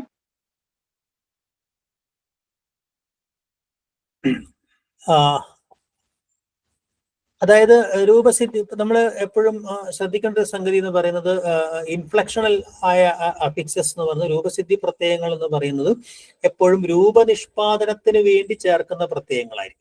രൂപനിഷ്പാദനത്തിന് വേണ്ടി ചേർക്കുന്ന പ്രത്യയങ്ങളായിരിക്കും. ഡിറൈവേഷണൽ അല്ലെങ്കിൽ നിഷ്പാദന പ്രത്യയങ്ങൾ എന്ന് പറയുന്നത് എപ്പോഴും ഒരു പദത്തിൽ നിന്ന് വേറൊരു പദം ഉണ്ടാക്കാൻ ചെയ്യുന്നൊരു പ്രത്യയമായിരിക്കും, അല്ലെങ്കിൽ ഒരു വ്യാകരണ വർഗത്തിൽ നിന്ന് വേറൊരു വർഗം ഉണ്ടാക്കാനുള്ള പ്രത്യയമായിരിക്കും. മറ്റേതിപ്പോ രാമന്റെ വീട്ടിലേക്ക് പോയി എന്നൊക്കെ പറയുന്നിടത്ത് നമ്മൾ എന്താ ചെയ്യുന്നത്, അത് രൂപസിദ്ധിക്ക്, ഒരു വാക്യത്തിന്റെ അകത്ത് പദരൂപസിദ്ധിക്ക് വേണ്ടി നമ്മൾ ചേർക്കുന്ന പ്രത്യയങ്ങളാണ് നമ്മളെപ്പോഴും പറയുന്ന രൂപസിദ്ധി പ്രത്യയങ്ങൾ എന്ന് പറഞ്ഞല്ലേ. എന്നാൽ നമ്മൾ പാഞ്ചാല ദേശത്ത് ഉള്ളവൾ പാഞ്ചാലി എന്നൊക്കെ പറയുമ്പോൾ അവിടെ ഒരു വാക്യ ബന്ധത്തിന് ഉണ്ടാക്കി ചേർക്കുന്ന പ്രത്യയമല്ല, ഒരു പദത്തിൽ നിന്ന് വേറൊരു പദത്തെ ഉണ്ടാക്കിയെടുക്കുകയാണ് ചെയ്യുന്നത്, അല്ലെ. പറഞ്ഞ ക്ലിയർ ആയോ? അപ്പൊ അത്തരം പ്രത്യയങ്ങളാണ് ഈ പറയുന്നത് മൃദു, അല്ലെ. മൃദുവിന്റെ തന്നെ മൃദു ഒരു ക്വാളിറ്റിയാണ്, അല്ലെ. മൃദുത്വം എന്ന് പറയുന്ന ഒരു വാക്ക് ഉണ്ടാവും. പറഞ്ഞ ക്ലിയർ ആണെന്ന് തോന്നുന്നു. ഈ രണ്ടു തരം പ്രത്യയം, ഇൻഫ്ലക്ഷണലും ഡിറൈവേഷണൽ എന്ന് പറയുന്ന, അല്ലെ. അപ്പൊ ഈ പറഞ്ഞ വ്യാകരണ തലത്തിൽ അത് എന്തുണ്ടാക്കുന്നില്ല, മാറ്റം ഉണ്ടാക്കുന്നില്ല, വാക്യഘടനയ്ക്ക് മാറ്റം ഉണ്ടാക്കുന്നില്ല, അല്ലെ. അത് ഒരു പുതിയ പദത്തെയാണ് ഉണ്ടാക്കുന്നത് എന്നുള്ളതാണ് ഏറ്റവും പ്രധാനപ്പെട്ട ഒരു കാര്യം, അല്ലെ. രൂപസിദ്ധി പ്രത്യയങ്ങളാണെങ്കിൽ ഒരു വ്യാകരണ വർഗം മാറ്റുന്നില്ല, അതെന്ത് ചെയ്യുന്നു, ഒരു വാക്യരചനയെ സഹായിക്കുകയാണ് ചെയ്യുന്നത്. ഇതാണ് തമ്മിലുള്ള വ്യത്യാസം എന്നുള്ളത്. ഓക്കെ, ഇത്രയും കാര്യങ്ങളാണ് നമ്മൾ പറഞ്ഞത്. പുരപ്രത്യയം എന്താന്ന് പറഞ്ഞു, പരപ്രത്യയം എന്താന്ന് പറഞ്ഞു, അന്തപ്രത്യയം എന്തായിരുന്നു, ഉപരിപ്രത്യയം എന്ന് പറയുന്നത് നമ്മൾ ഈ പറഞ്ഞത് ലീനധ്വനികളും മറ്റുമൊക്കെ പലപ്പോഴും ഒരു പ്രത്യയത്തിന്റെ സ്വഭാവത്തിലേക്ക്, അപ്പൊ നമുക്കത് വേർതിരിച്ചെടുക്കുന്ന സംഗതികൾ, അതൊക്കെ ഒരു പ്രത്യയത്തിന്റെ സ്വഭാവത്തിലേക്ക് അർത്ഥം മാറ്റുന്നതിന്റെ ചില സംഗതികളെയാണ് നമ്മൾ ഈ പറയുന്ന, അല്ലെങ്കിൽ ഈ പറയുന്ന അർത്ഥം ഉണ്ടാക്കുന്നതിനെ നമ്മൾ ഉപരിപ്രത്യയം എന്ന് പറയാം. ഈ പറയുന്ന പോലെ ഇൻഫ്ലക്ഷണൽ എന്താണ്, ഇൻഫ്ലക്ട് ചെയ്യുക എന്ന് പറയുന്ന ഒരു വാക്ക് ഓർത്താൽ മതി. ഡെറൈവേഷനിൽ എന്താണ് നമ്മൾ പറയേണ്ടത്, അല്ലെ. ഒരു പദത്തിൽ നിന്ന് ഒരു പുതിയ പദം ഉണ്ടാക്കുന്നതിനെയാണ് നമ്മൾ വിൽപാദന പ്രത്യയങ്ങൾ എന്ന് പറയും. ഓക്കെ, അപ്പൊ നമ്മൾ നേരത്തെ പറഞ്ഞു കഴിഞ്ഞ കാര്യം അത്. വാക്യവിചാരം എന്ന് പറയുന്ന ഒരു ടോപ്പിക്കിലേക്ക് പോവാം, അല്ലെ.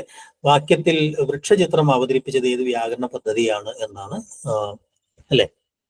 വാക്യവിചാരത്തിന് നമുക്കറിയാം, ഈ വാക്യം എന്ന് പറയുന്ന ഒരു യൂണിറ്റ് പ്രധാനമായും മാറുന്നത് ഈ ആധുനിക ഭാഷാശാസ്ത്രത്തോടു കൂടിയാണ്, പ്രത്യേകിച്ച് ഘടനാവാദത്തോടു കൂടിയാണ്. ഭാഷ ഒരു ഘടനയാണെന്നും അതിന്റെ ഏറ്റവും ചെറിയ ഏകവും ഏറ്റവും വലിയ ഏകവും വാക്യമാണെന്നും, അതുകൊണ്ട് വാക്യത്തെ വിശകലനം ചെയ്തുകൊണ്ടാണ് ഒരു ഭാഷയുടെ വാക്യ നിയമങ്ങൾ കണ്ടെത്തേണ്ടത്, അല്ലെ. അപ്പൊ അതുകൊണ്ട് തന്നെ അക്ഷരങ്ങൾ ചേർന്ന് പദങ്ങൾ ചേർന്ന് വാക്യങ്ങൾ ഉണ്ടാകുന്ന ഒരുതരം അപഗ്രഥന രീതിയല്ല, മറിച്ച് വാക്യങ്ങളെ വിശകലനം ചെയ്തുകൊണ്ട് അതിന്റെ ഏറ്റവും ചെറിയ യൂണിറ്റിലേക്ക് എത്തുന്ന ഒരു രീതിയാണ് വേണ്ടത് എന്നതാണ് ഈ പറയുന്ന ഡിസ്ക്രിപ്റ്റീവ് ആയിട്ടുള്ള ഒരു ഗ്രാമറിന്റെ വിവരണാത്മക ഭാഷാശാസ്ത്രത്തിന്റെ ഒരു അടിസ്ഥാനം എന്ന് പറയുന്നത്. അപ്പൊ അവര് പാരമ്പര്യ വ്യാകരണത്തിനെതിരെ നോർമേറ്റീവ് ഫാലസി പോലെയൊക്കെയുള്ള കുറേ ഫാലസീസ് അവര് ആരോപിക്കുന്നുണ്ട്. ലാറ്റിനേറ്റ് ഫാലസി പോലെ, ലാറ്റിനാണ് എല്ലാ വ്യാകരണത്തിന്റെയും മാതൃക എന്ന് പറയുന്നു, നിർദ്ദേശാത്മകമായ നിയമങ്ങൾ അത് അടിച്ചേൽപ്പിക്കുന്നു, അല്ലെ. അത് എപ്പോഴും ഈ ലിഖിത ഭാഷയ്ക്ക് പ്രാധാന്യം നൽകുന്നു എന്നൊക്കെ പറയുന്ന കുറേ ആരോപണങ്ങൾ അവർ ഉന്നയിച്ചുകൊണ്ടാണ്, അങ്ങനെയല്ല, ഭാഷണഖണ്ഡങ്ങളെയാണ് എടുക്കേണ്ടത്, വാക്യങ്ങളെയാണ് എടുക്കേണ്ടത്, ആ വാക്യങ്ങളെ അപഗ്രഥിച്ചുകൊണ്ടുള്ള അപഗ്രഥാത്മക വ്യാകരണമാണ് വേണ്ടത്, അല്ലെ. അത് ഏറ്റവും വലിയ യൂണിറ്റിൽ തുടങ്ങി താഴെയുള്ള യൂണിറ്റിലേക്ക് പൊട്ടിച്ചു പോകുന്ന രീതിയിലേക്ക്, അങ്ങനെയാണ് ഈ ബൈനറി കട്ടുകൾ പോലുള്ള കോൺസെപ്റ്റ് ഉണ്ടാവുന്നത്, അല്ലെ. അഥവാ വാക്യ വിശകലനം എന്ന് പറയുന്ന സിന്റാക്ടിക്കൽ അനാലിസിസ് എന്ന് പറയുന്ന ഒരു വാക്യ വിശകലന മാതൃകകൾ ഉണ്ടാവും, അല്ലെ. അതിന്റെ ഭാഗമായിട്ടാണ് നമുക്കൊക്കെ അറിയാവുന്ന പോലെ ഈ ഹോക്കറ്റും കൂട്ടരും അല്ലെങ്കിൽ അമേരിക്കൻ ഭാഷാശാസ്ത്രകാരന്മാർ, ഘടനാവാദികൾ വാക്യഘടനയെ, syntactical study of the structure of the sentence, അല്ലെ. സ്ട്രക്ചർ ഓഫ് ദ സെന്റൻസിന് നമ്മൾ എന്ത് പറയും, വാക്യത്തിന്റെ ഘടനയ്ക്കും വാക്യഘടന സിന്റാക്സ് എന്ന് പറയും, വാക്യഘടനയെ കുറിച്ചുള്ള പഠനത്തിനും ഘടനാ പഠനം, മലയാളത്തിലാണെങ്കിൽ വാക്യവിജ്ഞാനം എന്ന് പറയും, അത്രയും വ്യത്യാസവും. അപ്പൊ ഈ സിന്റാക്സിനെ നമ്മൾ വ്യാകരണം എന്ന് പറയും. അപ്പൊ ഒരു വാക്യം എങ്ങനെയാണ് നിർമ്മിക്കപ്പെടുന്നത് എന്നുള്ള പഠനം അല്ലെ. അപ്പൊ അതിനവർ കൊണ്ടുവന്നിട്ടുള്ള ഒരു പദ്ധതിയാണ് ഇമ്മീഡിയറ്റ് കൺസ്റ്റിറ്റ്യൂവന്റ് അനാലിസിസ് എന്ന് പറയുന്ന ഒരു ആദ്യത്തെ പദ്ധതി എന്ന് പറയുന്നത്. എന്ന് വെച്ചാൽ ഒരു വാക്യത്തെ ഏറ്റവും എന്ത് ചെയ്യുക, രണ്ട് കഷ്ണങ്ങളായി മുറിച്ച് താഴേക്ക് പോവുക. അങ്ങനെ നമുക്ക് മുറിക്കാൻ കഴിയാവുന്ന ഓരോ കഷ്ണവും അതിന്റെ ഏറ്റവും ചെറിയ കഷ്ണം. അപ്പൊ ഓരോ മുറികയിലും നമുക്ക് അപ്പൊ കിട്ടുന്ന ആ കഷ്ണങ്ങളെയാണ് ഇമ്മീഡിയറ്റ് കൺസ്റ്റിറ്റ്യൂവന്റ് എന്ന് പറയുന്നത്. എന്നിട്ട് അതെന്താണെന്ന് പഠിക്കും. ഉദാഹരണമായിട്ട് ഒരു സെന്റൻസിനെ രണ്ടാക്കി മുറിച്ചാൽ ഒന്ന് നൗൺ ഫ്രേസും വരും അല്ലെ. അവൻ കാട്ടിലേക്ക് പോകുന്നു എന്നുള്ള സെന്റൻസ് ആണെങ്കിൽ അവൻ ഒരു കഷ്ണമായിരിക്കും. അവൻ എന്താ പറ്റി, അവൻ കാട്ടിലേക്ക് പോകുന്നു, രണ്ടായി പോകും. അപ്പൊ കാട്ടിലേക്ക് പോകുന്നു എന്ന് പറയുന്നത് വെർബ് ഫ്രേസ് ആയിരിക്കും, അവൻ എന്ന് പറയുന്നത് നൗൺ ഫ്രേസ് ആയിരിക്കും അല്ലെ. അപ്പൊ രാമന്റെ മോനായ അവൻ എന്ന് പറയുമ്പോൾ രാമന്റെ മോനായ അവൻ നൗൺ ഫ്രേസ് ആവും അല്ലെ. അങ്ങനെയാണ് അത് ചേർത്ത് വരിക. വീണ്ടും അതിനെ മുറിച്ച് ഏറ്റവും ചെറിയ എന്താ പറയുക സ്വനിമത്തിലേക്ക് എത്തുന്ന ഒരു അല്ലെ. അപ്പൊ അതിനെ നമ്മൾ അൾട്ടിമേറ്റ് കൺസ്റ്റിറ്റ്യൂന്റ് എന്ന് പറയും. ഇതിനെയാണ് നമ്മൾ ഇമ്മീഡിയറ്റ് കൺസ്റ്റിറ്റ്യൂവന്റ് അനാലിസിസ് അഥവാ സന്നിഹിത ഘടകാപഗ്രഥനം എന്ന് പറയുന്നത്. ഇതാണ് വിവരണാത്മക ഭാഷാശാസ്ത്രത്തിന്റെ അല്ലെങ്കിൽ ഘടനാത്മക ഭാഷാശാസ്ത്രത്തിന്റെ ആദ്യത്തെ പദ്ധതിയായിട്ട് വരുന്നത് അല്ലെ. മറ്റത് അതിനുശേഷം വരുന്ന സംഗതിയാണ് ഫ്രേസ് സ്ട്രക്ചർ ഗ്രാമർ അല്ലെങ്കിൽ പദസംഹിത രചനാ വ്യാകരണം എന്ന് പറയുന്നത്. ഇവിടെ ഓരോന്നിനും വേറെ മുറിച്ചത് എന്താന്ന് പഠിക്കുക അല്ലാതെ അതിന് കൃത്യമായ ചില വ്യാകരണ സംജ്ഞകൾ നൽകി അതിനകത്തുള്ള വ്യാകരണ നിയമങ്ങൾ എന്നതുപോലെ സെന്റൻസ് സമം NP + VP, തന്നെ നമുക്ക് ഡിറ്റർമിനർ പ്ലസ് നൗൺ എന്നൊക്കെ പറഞ്ഞ്, അല്ലെങ്കിൽ അഡ്ജക്റ്റീവ് പ്ലസ് വെർബ് എന്നൊക്കെ പറഞ്ഞ്, ഓക്സിലറി വെർബ് എന്നൊക്കെ പറഞ്ഞ് നമ്മൾ ഓരോരോ പേരുകൾ വിളിച്ചിട്ട് അതിനകത്തുള്ള വാക്യ നിയമങ്ങൾ, ഉദാഹരണമായിട്ട് ഒരു ഭാഷയിൽ എങ്ങനെയാണ് വിശേഷണം ഉണ്ടാവുന്നത്, ഒരു ഭാഷയിൽ എങ്ങനെയാണ് നാമവാക്യാംഗം ഉണ്ടാവുന്നത്, അങ്ങനെ നിയമങ്ങൾ പറയുന്ന തരം സംഗതിക്കാണ് നമ്മൾ എന്താ പറയുക പദസംഹിത രചനാ വ്യാകരണം എന്ന് പറയുന്നത് അല്ലെ. ഫ്രേസ് സ്ട്രക്ചർ ഗ്രാമർ എന്ന് പറയുന്നത് അല്ലെ. അതിന്റെയും അടുത്ത ഒരു പഠനമാണ് 60കളോടുകൂടെ നോം ചോംസ്കിയൊക്കെ അല്ലെ അവതരിപ്പിക്കുന്ന എന്താണ് ഈ പറയുന്ന ജനറേറ്റീവ് ഗ്രാമർ എന്ന് പറയുന്ന TG grammar, transformative generative grammar എന്ന് പറയുന്ന ഒരു ഗ്രാമർ ഉണ്ടാക്കുന്നത് അല്ലെ. അത് TG ഗ്രാമർ രണ്ട് തരത്തിലാണ് വിശദീകരിക്കാം അല്ലെ. അപ്പൊ അതിനുശേഷം ഉണ്ടാകുന്ന ഒരു സംഗതിയാണ് ജനറേറ്റീവ് സെമാന്റിക്സ് എന്ന് പറയുന്ന അർത്ഥത്തിന് വലിയ പ്രാധാന്യം നൽകാത്ത ഈ പറഞ്ഞ ഘടനാവാദികൾക്ക് എതിരായിട്ട് വന്നൊരു സംഗതിയാണ് ജനറേറ്റീവ് ചോംസ്കിയൻ ആശയങ്ങൾക്ക് എതിരായിട്ട് വന്ന സംഗതിയാണ് ജനറേറ്റീവ് സെമാന്റിക്സ് അല്ലെങ്കിൽ പ്രചനകാർത്ഥ വിജ്ഞാനം എന്ന് പറയുന്നത് അല്ലെ. അപ്പൊ ഇത് ജനറേറ്റീവ് ഗ്രാമർ അല്ലെങ്കിൽ പദസംഹിത രചനാ വ്യാകരണത്തിന്റെ അല്ലെ, അതിനകത്ത് TG എന്നുള്ള ഓപ്ഷൻ ഇല്ലാത്തതുകൊണ്ട് തന്നെ പദസംഹിത രചനാ വ്യാകരണത്തിന്റെ ഒരു പദ്ധതിയായിട്ടാണ് ഈ പറയുന്ന വൃക്ഷ ചിത്രം എന്നൊക്കെ പറയുന്ന ഒരു സാധനം കൊണ്ടുവരുന്നത് അല്ലെ. ചോംസ്കിയാണ് കൊണ്ടുവരുന്നത്. അതായത് ഒരു വൃക്ഷത്തിന്റെ ചിത്രം പോലെ ബ്രാഞ്ചസ് ആയിട്ട് ഇങ്ങനെ കട്ട് ചെയ്ത് കൊണ്ടുവരുന്ന, എന്നിട്ട് ആ പദസമൂഹങ്ങൾ എങ്ങനെയാണ് ബന്ധപ്പെട്ടിരിക്കുന്നത് മുകളിലേക്ക് അടയാളപ്പെടുത്തി അതിനോരോ മാർക്കിംഗ് കൊടുക്കുന്ന, അതെങ്ങനെയാണ് ജനറേറ്റ് ചെയ്യപ്പെടുന്നത്, ഈ പറയുന്ന ഒരു സാധനം ജനറേറ്റ് ചെയ്യപ്പെടുന്നത് എന്ന് കാണിക്കുന്ന ഒരു രീതി. അതായത് ഒരു വാക്യം എങ്ങനെ ജനറേറ്റ് ചെയ്യുന്നു. അപ്പൊ അതിൽ തന്നെ ഉപരിഘടനയുണ്ട്, ആന്തരഘടനയുണ്ട്. ചോംസ്കിയൻ പ്രകാരം ആന്തരഘടനയിലാണ് ഈ നിയമങ്ങൾ ഉണ്ടാവുന്നത് അല്ലെ. അത് ട്രാൻസ്ഫോർമേറ്റീവ് പ്രിൻസിപ്പിൾ വഴി രൂപാന്തരണം അല്ലെങ്കിൽ രചനാന്തരണം വഴി അത് ഉപരിതലത്തിലേക്ക് എത്തുന്നു എന്നൊക്കെ പറയുന്ന ആശയവും, അങ്ങനെ ഭാഷയ്ക്ക് ഉപരിഘടനയും ആധാരഘടനയും ഉണ്ടെന്നൊക്കെ പറയുന്ന സാധനം ചോംസ്കി പറയുന്നത് അങ്ങനെയാണ്. അതിൽ സാമാന്യമായിട്ട് നിൽക്കൊന്ന് മനസ്സിലാക്കിയാൽ മതി. രചനാന്തരണം പ്രചനക വ്യാകരണമാണ് കൃത്യമായ ഉത്തരം. ഓപ്ഷനകത്ത് അതില്ലാത്തതുകൊണ്ട് PS ഗ്രാമർ ആയാലും കുഴപ്പമില്ല അല്ലെ. പ്രചനക ചോംസ്കിയാണത് നൽകുന്നത്, ചോംസ്കിയുടേതല്ല PS ഗ്രാമർ എന്നുള്ളൊരു ഓർമ്മ ഉണ്ടാവണം അല്ലെ.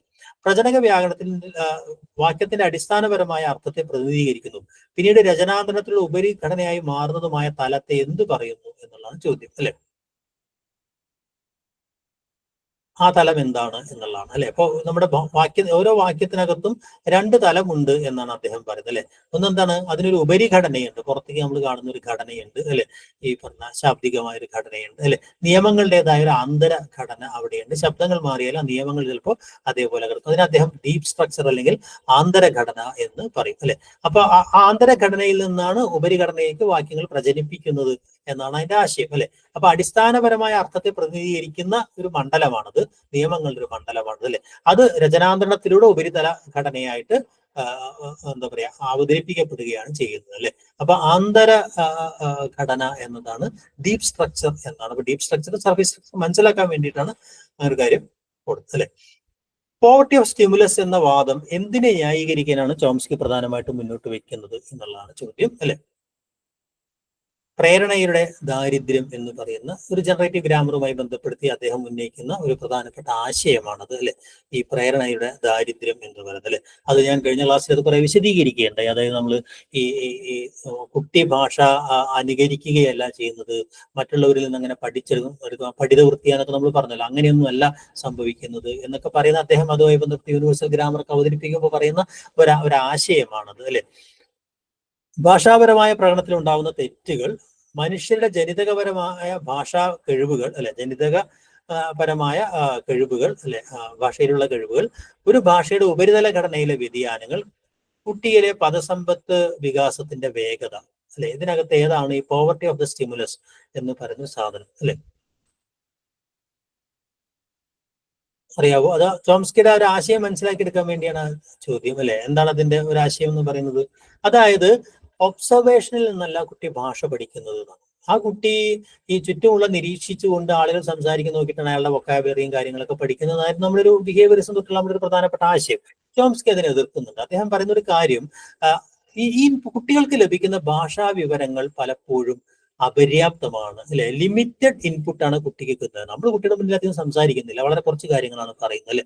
അതുകൊണ്ട് തന്നെ മാതാപിതാക്കൾ പറയുന്ന സംഭാഷണം ഒന്നുമല്ല കുട്ടി പറയുന്നത്, അതല്ലാത്ത പുതിയ പുതിയ കാര്യങ്ങൾ ആ മാതാപിതാക്കൾ പറയുന്ന തെറ്റുകൾ ഉണ്ടാവാം, അപൂർണതകൾ ഉണ്ടാവാം, അട്ടറൻസസ് മാത്രമാണ് ആ കുട്ടിയുടെ മുന്നിൽ പലപ്പോഴും പറയുന്നത്, അല്ലെ? പക്ഷെ ആ കുട്ടി അതിനെ പൂർണ്ണമായ വ്യാകരണത്തിലാണ് കുട്ടി മനസ്സിലാക്കിയെടുക്കുന്നത്. അങ്ങനെ മനസ്സിലാക്കിയെടുക്കുന്നത് ഒരു യൂണിവേഴ്സൽ ഗ്രാമർ ഉണ്ട് എന്നുള്ളതും, അല്ലെ? ആ കുട്ടിക്ക് there is an innate capacity to learn language, അല്ലെ? അതിന് നമ്മൾ ലാംഗ്വേജ് അക്വിസിഷൻ ഡിവൈസ് എന്ന് പറയുന്നത്, അല്ലെ? ഇത്തരം കാര്യങ്ങളൊക്കെ പറയുമ്പോൾ അദ്ദേഹം പറയുന്ന ഒരു വാക്കാണ് ഈ പറഞ്ഞ ചോദനകളുടെ ദാരിദ്ര്യം എന്ന് പറയുന്ന ഒരാശയത്തെ പറയുന്നത്. എന്ന് വെച്ചാൽ ഈ പൂർത്തിയാകാത്ത വാക്യങ്ങൾ അല്ലെങ്കിൽ വ്യാകരണപരമായ പിഴവുകളൊക്കെ ഈ പറയുന്ന എന്താ പറയുക അനുകരിക്കുകയല്ല ചെയ്യുന്നത്, അല്ലെ?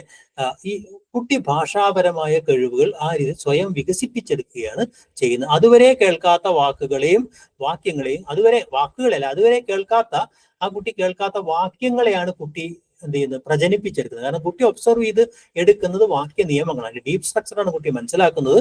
അതിൽ നിന്ന് പുതിയ പുതിയ വാക്യങ്ങളെ നിർമ്മിച്ചെടുക്കുകയാണ് ചെയ്യുന്നത് എന്നുള്ളതാണ് ഏറ്റവും പ്രധാനപ്പെട്ട സംഗതി, അല്ലെ? അപ്പോ ഉദാഹരണമായിട്ട് അവൻ കാട്ടിലേക്ക് പോയി എന്ന് പറയുന്നൊരു സാധനം കുട്ടി കേട്ടാലും, അല്ലെ, അവൻ കാട്ടിലേക്ക് പോയോ എന്ന് പറയുന്നൊരു ചോദ്യം അവിടെ ഉണ്ടാവും, അല്ലെ? The man is in the garden, അല്ലെ? Is the man in the garden എന്ന രീതിയിൽ ആ സെന്റൻസിന് തിരിച്ചിടുകയാണ്. അപ്പൊ നമുക്ക് ഈ പറഞ്ഞ പോലെ എന്താ പറയാ ഈ ഡിക്ലറേറ്റീവായ സെന്റൻസും, അല്ലെ, ക്വസ്റ്റ്യൻ ഫോം ഓഫ് സെന്റൻസും ഒക്കെ നമ്മൾ കാണാതെ പഠിച്ചിട്ടല്ല, അല്ലെങ്കിൽ അത്തരം ചോദ്യങ്ങൾ നമ്മൾ ചോദിച്ചിട്ടല്ല, പക്ഷെ അത് ഉണ്ടാക്കുന്നത് ഈ വാക്യ നിയമങ്ങൾ നമ്മൾ പഠിച്ചതുകൊണ്ടാണ് എന്നുള്ളതാണ് ഏറ്റവും പ്രധാനപ്പെട്ട ഒരു കാര്യം, അല്ലെ? അപ്പൊ അതിനകത്ത് കുട്ടികൾ ചിലപ്പോഴും എന്താ പറയാ തെറ്റ് കുട്ടി ചിലപ്പോൾ പലപ്പോഴും മനസ്സിലാക്കുകയും അത് കറക്റ്റ് ചെയ്യുകയും ചെയ്യുന്നു എന്ന് പറയുന്ന, അല്ലെ, എന്താ പറയാ സങ്കീർണമായ ചില വാക്യഘടനയിലേക്ക് കുട്ടി സ്വയം എത്തുന്നു എന്ന് പറയുന്ന ഒരു വാദമാണ്. ഓക്കെ, ജനിതകപരമായ കഴിവ് എന്ന് പറയുന്നത്. അപ്പൊ ഞാൻ പറഞ്ഞ കാര്യങ്ങൾ എത്രയാണ്? വാക്യവിജ്ഞാനം എന്ന് പറയുമ്പോൾ വാക്യം എന്ന് പറയുന്നത് പൂർണ്ണമായ ആശയങ്ങളെ ആവിഷ്കരിക്കാൻ കഴിയാവുന്ന അർത്ഥപൂർണമായ പദങ്ങളുടെ ഒരു കൂട്ടം എന്ന അർത്ഥത്തിലാണ് പറയുന്നത് വാക്യം. ആ വാക്യത്തിനകത്ത് സാധാരണഗതിയിൽ ഒരു നാമവും ക്രിയയും ഉണ്ടായിരിക്കും, അല്ലെ? ആ നാമം എപ്പോഴും ഒരു സബ്ജക്ട് പൊസിഷനിലായിരിക്കും, ക്രിയ വെർബായിരിക്കും. ഇപ്പൊ സബ്ജക്റ്റും വെർബും എന്ന് പറയുന്നത് മിക്കവാറും ഉണ്ടാവും, അല്ലെ? ചിലപ്പോൾ അഡീഷണൽ ഘടകമായിട്ട് എന്ത് ചെയ്യും, മറ്റൊരു ശബ്ദം അവിടെ ഉണ്ടാവും, അല്ലെ? അതിന് നമ്മൾ ഒബ്ജക്റ്റ് എന്ന് പറയും, അല്ലെ? അത് ഓരോ ഭാഷയുടെയും വാക്യഘടനകൾ ചിലപ്പോൾ SOV പാറ്റേണിലായിരിക്കും, ചിലപ്പോൾ SVO പാറ്റേണിലായിരിക്കും. സബ്ജക്ട്, ഒബ്ജക്റ്റ്, വെർബ് എന്ന് പറയുന്ന രീതിയിലായിരിക്കും ചിലപ്പോൾ ഉണ്ടാവും, അല്ലെ? മലയാളം പോലുള്ള ഭാഷകളൊക്കെ അങ്ങനെയാണ്. ഇംഗ്ലീഷ് പോലുള്ള ഭാഷകളൊക്കെ SVO പാറ്റേണിലായിരിക്കും, അല്ലെ? അത് കർത്താവ്, കർമ്മം, ക്രിയ എന്ന രീതിയിലാണെങ്കിൽ കർത്താവ്, ക്രിയ, കർമ്മം എന്നുള്ള രീതിയിലൊക്കെ ആവാം, അല്ലെ? ഇപ്പോൾ കുട്ടി പുസ്തകം വായിക്കുന്നു പോലുള്ള കാര്യങ്ങളൊക്കെ, അല്ലെ? അപ്പൊ അതിനനുസരിച്ചിട്ടാണ് സിന്റാക്ടിക്കൽ സ്ട്രക്ചറുകൾ ഉണ്ടാവുന്നത്, വാക്യഘടന ഉണ്ടാവുന്നത്, അല്ലെ? വാക്യഘടന ഈ നാമവുമായി ബന്ധപ്പെട്ട കാര്യങ്ങളെയാണ് നാമവാക്യാംഗം എന്ന് പറയുന്നത്. വാക്യത്തിന്റെ ഒരു കഷ്ണത്തെയാണ് നമ്മൾ വാക്യാംഗം എന്ന് പറയുന്നത്, അല്ലെ? ഫ്രേസ്, അല്ലെ? നാമവാക്യാംഗം എന്ന് പറയും. ക്രിയയുമായി ബന്ധപ്പെട്ട സാധനങ്ങളെ ക്രിയാവാക്യാംഗം എന്ന് പറയും, അല്ലെ? അപ്പൊ അങ്ങനെയുള്ള ആ ഓരോ സംഗതികളെയും നമ്മളിങ്ങനെ വായിച്ച് മുറിച്ചെടുക്കുന്ന ഒരു രീതിയാണ് സെന്റൻസ് ഫോർമേഷൻ അകത്തുള്ളത്, അല്ലെ? അപ്പൊ അതിന്റെ പിറകിൽ കുറെ ഈ പറയുന്ന എന്താ പറയാ സിന്റാക്ടിക്കൽ ഫോർമേഷൻ ഉണ്ട്, ചില സിന്റാക്ടിക്കൽ പ്രിൻസിപ്പിൾസ് ഉണ്ട്, അല്ലെ? ചില ഉദാഹരണമായി ചില പദസംഘാതങ്ങൾ ഉണ്ട്, അല്ലെ? ചില എന്താ പറയാ ഗ്രാമാറ്റിക്കലി അല്ലെങ്കിൽ പലപ്പോഴും ചേർന്ന് വരേണ്ട. അപ്പോൾ ഉദാഹരണമായിട്ട് വിശേഷണം കഴിഞ്ഞാലുള്ള തന്നെ വിശേഷ്യം വരിക, വിശേഷണ വിശേഷ്യം എന്നൊക്കെ പറയുന്നത് ഗ്രാമാറ്റിക്കലി ഒരൊറ്റ പദസംഘാതമായിട്ട് അത് നിൽക്കുന്നു എന്നൊക്കെ പറയുന്ന സാധനം അല്ലേ. അപ്പൊ ഓരോ ഇങ്ങനെയുള്ള ആ പൊസിഷനുകൾ വളരെ പ്രധാനമാണ്, ഏതൊക്കെയാണ് ചേർന്ന് നിൽക്കുന്ന എന്നൊക്കെ വളരെ പ്രധാനമാണ് അല്ലെ.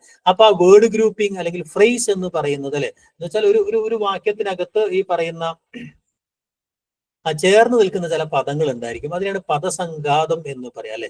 അപ്പൊ അത് പലപ്പോഴും എന്തുണ്ടാവണമെന്നില്ല, ആ പദസംഘാതങ്ങൾ മാത്രമായിട്ട് ചിലപ്പോൾ നമുക്കൊരു വാക്യങ്ങളൊക്കെ ഞാൻ വേഗം പോയി എന്നൊക്കെ പറയാം, വേഗം പോയി, അവൻ വേഗം പോയോ, വേഗം പോയി, വേഗം പോയി എന്ന് പറഞ്ഞാൽ തന്നെ ബാക്കി കാര്യങ്ങൾ ആ വേഗം പോയി എന്ന് പറഞ്ഞ സാധനം ചേർത്ത് വരും അല്ലെ.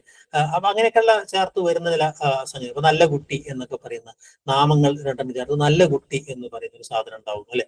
നല്ല കുട്ടി, ചീത്തക്കുട്ടി അല്ലെ. പക്ഷെ നമ്മൾ നല്ല പറയുക എന്ന് നമ്മൾ പറയില്ല, ചീത്ത പറയുക എന്ന് നമ്മൾ പറയിച്ചു അല്ലെ.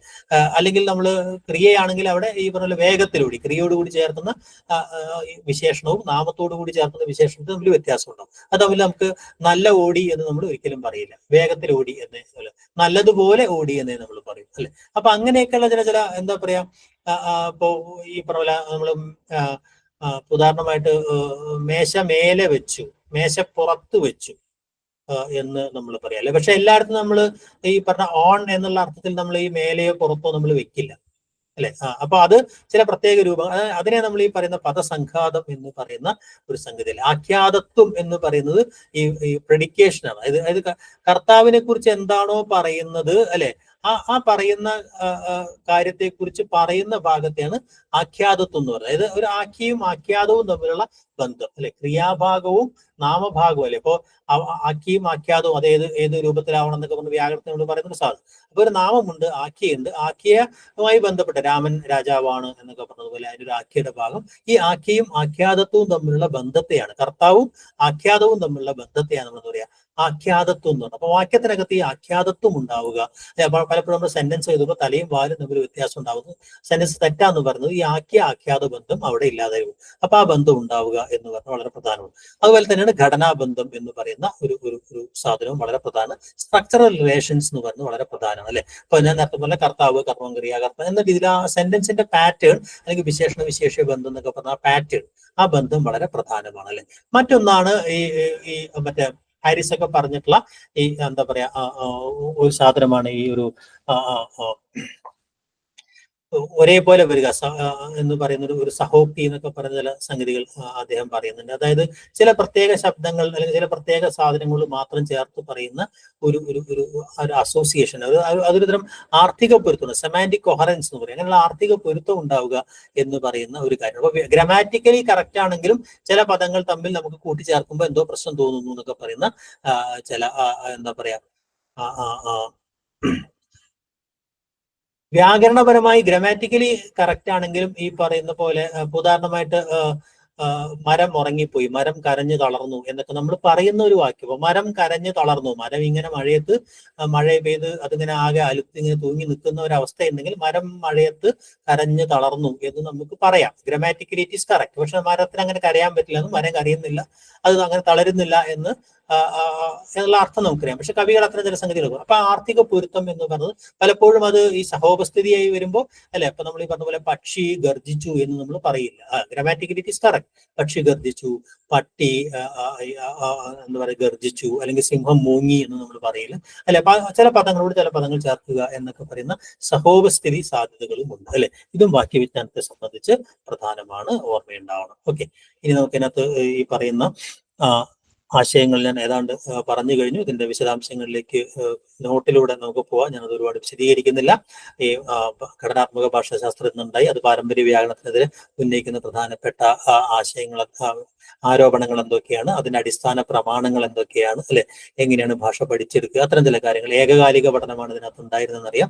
സാമൂഹികവും സാംസ്കാരികവുമായ പശ്ചാത്തലങ്ങൾ അതിനകത്ത് എങ്ങനെ വരുന്നു എന്നുള്ള കാര്യങ്ങൾ, അതിന്റെ രീതിശാസ്ത്രം, എങ്ങനെയാണ് ഈ പദങ്ങളെ മുറിക്കുന്നത് തുടങ്ങിയ ചില രീതിശാസ്ത്രങ്ങൾ അല്ലെ. അതോടൊപ്പം തന്നെ ജനറേറ്റീവ് ആയിട്ടുള്ള അല്ലെങ്കിൽ ട്രാൻസ്ഫോർമേറ്റീവ് ആയിട്ടുള്ള ഒരു വാക്യത്തിന്റെ സ്വഭാവത്തെ കുറിച്ച് ചോംസ്കി പറഞ്ഞിട്ടുള്ള ചില കാര്യങ്ങൾ, അദ്ദേഹത്തിന്റെ ആസ്പെക്ട് ഗ്രാമർ പോലുള്ള 60കളിൽ വന്നിട്ടുള്ള അഡീഷൻസ് എന്താണ്, പിന്നീട് അദ്ദേഹം യൂണിവേഴ്സൽ ഗ്രാമർ എന്ന് പറയുന്ന ഒരു ആശയം കൊണ്ടുവന്നത്, അല്ലെ. അപ്പൊ അങ്ങനെയൊക്കെയുള്ള കാര്യങ്ങൾ നിങ്ങൾക്ക് ഓർമ്മയുണ്ടാവണം. അത് വാക്യവിജ്ഞാനവുമായി ബന്ധപ്പെട്ട് ഞാൻ അതിന്റെ ഒരു വിശദാംശത്തിലേക്ക് കാര്യമായിട്ട് പോകുന്നില്ല. അല്ലെ, അതോടൊപ്പം തന്നെ വ്യാകരണ രചനയിലെ പര്യാപ്തികളെ കുറിച്ച് ചോംസ്കി ഒക്കെ പറഞ്ഞ കാര്യങ്ങൾ വ്യാകരണവുമായി ബന്ധപ്പെട്ട് നമുക്ക് പറയാം. ഭാഷാശാസ്ത്രവും വ്യാകരണവും തമ്മിലുള്ള വ്യത്യാസങ്ങൾ ഓർമ്മയുണ്ടാവണം, അല്ലെ. നമ്മൾ ഈ സോഷ്യോ ലിംഗ്വിസ്റ്റിക്സിനും ഹിസ്റ്റോറിക്കൽ ലിംഗ്വിസ്റ്റിക്സിനും ഒരു ഏരിയ ഒന്ന് ഓടിച്ചൊന്ന് പറഞ്ഞ് അവസാനിപ്പിക്കാൻ സമയം വൈകിയത് കൊണ്ട്, അല്ലെ, ഇന്ത്യ ഒരു ഭാഷാ ക്ഷേത്രമാണ്, ഒരു ലിംഗ്വിസ്റ്റിക് ഏരിയ ആണെന്ന് പറഞ്ഞത് ആരാണ് എന്നാണ്, അല്ലെ, ആരാണ്?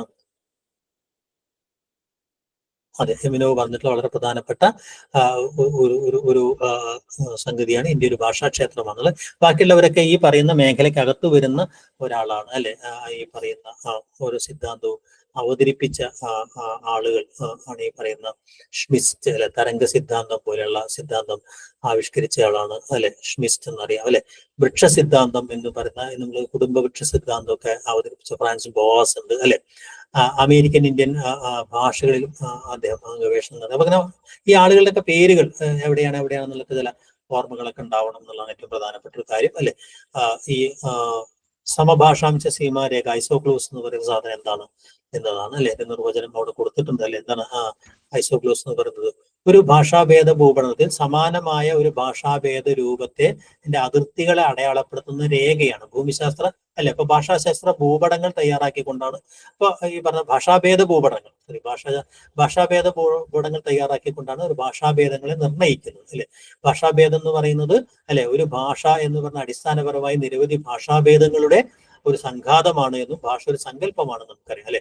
അപ്പോൾ ഏതെങ്കിലും പ്രാദേശികമായിട്ടുള്ള അല്ലെങ്കിൽ ഭൂമിശാസ്ത്രപരമായിട്ടോ സാമൂഹികമായിട്ടോ ഒരു ഭാഷയ്ക്കകത്ത് തന്നെ സംഭവിക്കുന്ന ഉച്ചാരണ, പദ, വ്യാകരണ കാര്യങ്ങളിലുള്ള വ്യത്യാസത്തെയാണ് നമ്മൾ ഡയലക്ട് എന്ന് പറയുന്നത്, ഭാഷാഭേദം എന്ന് പറയുന്നത്, അഥവാ സമാനമായ ഒരു കൂട്ടം വ്യക്തിഭാഷകളുടെ കൂട്ടത്തെയാണ് നമ്മൾ ഭാഷാഭേദം എന്ന് പറയുന്നത്. സമാനമായ ഭാഷാഭേദങ്ങളുടെ ഒരു കൂട്ടത്തെയാണ് ഭാഷ എന്ന് പറയുന്നത്, അല്ലെ. എല്ലാറ്റിന്റെ അടിസ്ഥാനം വ്യക്തിഭാഷയാണ്. ഒരു വ്യക്തിയുടെ പദകോശം, ഉച്ചാരണം, വ്യാകരണ ബോധം ഇതെല്ലാം ചേർന്നാണ് ഒരു വ്യക്തിയുടെ ഭാഷ ഉണ്ടാവുന്നത്. ഒരുപാട് വ്യക്തിഭാഷകൾ ചേർന്ന് ഭാഷാഭേദം ഉണ്ടാവുന്നു, ഭാഷാഭേദങ്ങൾ ചേർന്ന് ഭാഷയുണ്ടാവുന്നു എന്നുള്ളതാണ്, അല്ലെ. അപ്പോ ഈ പറയുന്ന സമഭാഷാംശ സീമാരേഖ എന്ന് പറയുന്നത്, അല്ലെ, എന്താണ്? ഒരു ഭാഷാഭേദ ഭൂപടത്തിൽ ഒരു ഭാഷാപരമായ സവിശേഷതയെ മാത്രം, അങ്ങനെ ഒരുപാട് ഭാഷാഭേദ സവിശേഷതകൾ അവിടെ അടയാളപ്പെടുത്തുന്ന മാർക്ക് ഏതാണ്ട് ചേർന്ന് വരികയാണെങ്കിൽ അതിലൊരു ഭാഷാഭേദ മേഖലയായിട്ട് നമുക്ക് അടയാളപ്പെടുത്താം എന്നൊരു രീതിശാസ്ത്രമാണ് ഈ ഡയലക്ടോളജിയിൽ പ്രധാനമായിട്ട് വരുന്ന ഒരു കാര്യം എന്ന് പറയുന്നത്, അല്ലെ. അതിരുകളെ അടയാളപ്പെടുത്തുന്ന രീതി, അല്ലെ. തെറ്റുണ്ട്. ഭാഷാഭേദ രൂപീകരണവുമായി ബന്ധപ്പെട്ട സിദ്ധാന്തം ഏത് എന്നുള്ളതാണ്. ഈ പറഞ്ഞ സിദ്ധാന്തത്തിന് ഭാഷാഭേദ രൂപീകരണവുമായി ബന്ധപ്പെട്ട സിദ്ധാന്തമാണ് കുടുംബവൃക്ഷ സിദ്ധാന്തം, മാനകീകരണം, അല്ലെ. ഇതൊക്കെ ഭാഷാഭേദനകത്ത് വരുന്ന സംഗതിയാണ്. സാമൂഹിക ഭാഷാശാസ്ത്രം, അല്ലെ. തരംഗ സിദ്ധാന്തം, അല്ലെ. അതിനകത്ത് ഏതാണ്? ഭാഷാഭേദങ്ങൾ എങ്ങനെയാണ് രൂപപ്പെടുന്നത്, അല്ലെ. വേവ് തിയറിയാണ്. വേവ് തിയറിയാണ്. തരംഗ സിദ്ധാന്തമാണ്, അല്ലെ. എന്ന് വെച്ചാൽ ഒരു കല്ല് ഈ തടാകത്തിലെ വെള്ളത്തിലിടുമ്പോൾ എന്ത് ചെയ്യുന്നു? ചുറ്റുഭാഗം ഓളങ്ങൾ ഇങ്ങനെ തരംഗ രൂപത്തിൽ പ്രത്യക്ഷപ്പെടുന്നു. അത് എവിടെയാണ് ഈ കല്ലിടുന്നത് അവിടെ അതിന് ഭയങ്കര തീവ്രമായിരിക്കും. അതിർത്തികളിലേക്കും അത് കുറഞ്ഞു പോകും, അല്ലെ. അപ്പോൾ ഒരു പദത്തിന്റെ, ഒരു ഭാഷാഭേദത്തിന്റെ ഏറ്റവും ശക്തമായി പ്രവർത്തിക്കുന്ന ഒരു സംഗതി അതിന്റെ ഫോക്കൽ ഏരിയ എന്ന് പറയും, അല്ലെ. ഫോക്കൽ ഏരിയ എന്ന് പറയുമ്പോൾ അതിന്റെ കേന്ദ്രം അതായിരിക്കും. അങ്ങനെ ഒരുപാട് പദങ്ങൾ ഒരുപാട് സ്ഥലത്തുള്ളതായിരിക്കും. അവിടെ ഒരു ഭാഷാഭേദത്തെ ഉണ്ടാക്കിയെടുക്കാനുള്ള ഒരു പ്രവണത ഒരു പ്രത്യേക സ്ഥലത്ത് ഉണ്ടാവും. അതൊന്ന് കൂടി വന്നാൽ അതൊരു വേറെ ഭാഷയായിട്ട് മാറുന്ന ഷ്മിസ്റ്റ് പറയുന്ന പ്രധാനപ്പെട്ട സിദ്ധാന്തം. ചിലപ്പോൾ 2-3 സ്ഥലങ്ങളിൽ നിന്നുള്ള ഭാഷാഭേദങ്ങൾ ഈ ഓളങ്ങൾ ഇടകലർന്ന് വരുന്ന രണ്ട് രൂപങ്ങൾ ഒരേപോലെ ഉപയോഗിക്കുന്ന ട്രാൻസിഷണൽ ഏരിയാസ്, പരിവർത്തിത ഏരിയകൾ ഉണ്ടാവും. ചിലപ്പോൾ എന്ത് ചെയ്യുന്നു വെച്ച് കഴിഞ്ഞിട്ടുണ്ടെങ്കിൽ മറ്റെല്ലാ ഭാഗത്തു നിന്നുള്ള മാറ്റങ്ങൾ ഉണ്ടായി ചില ഭാഗങ്ങളിൽ മാത്രം എന്ത് ചെയ്യുന്നു?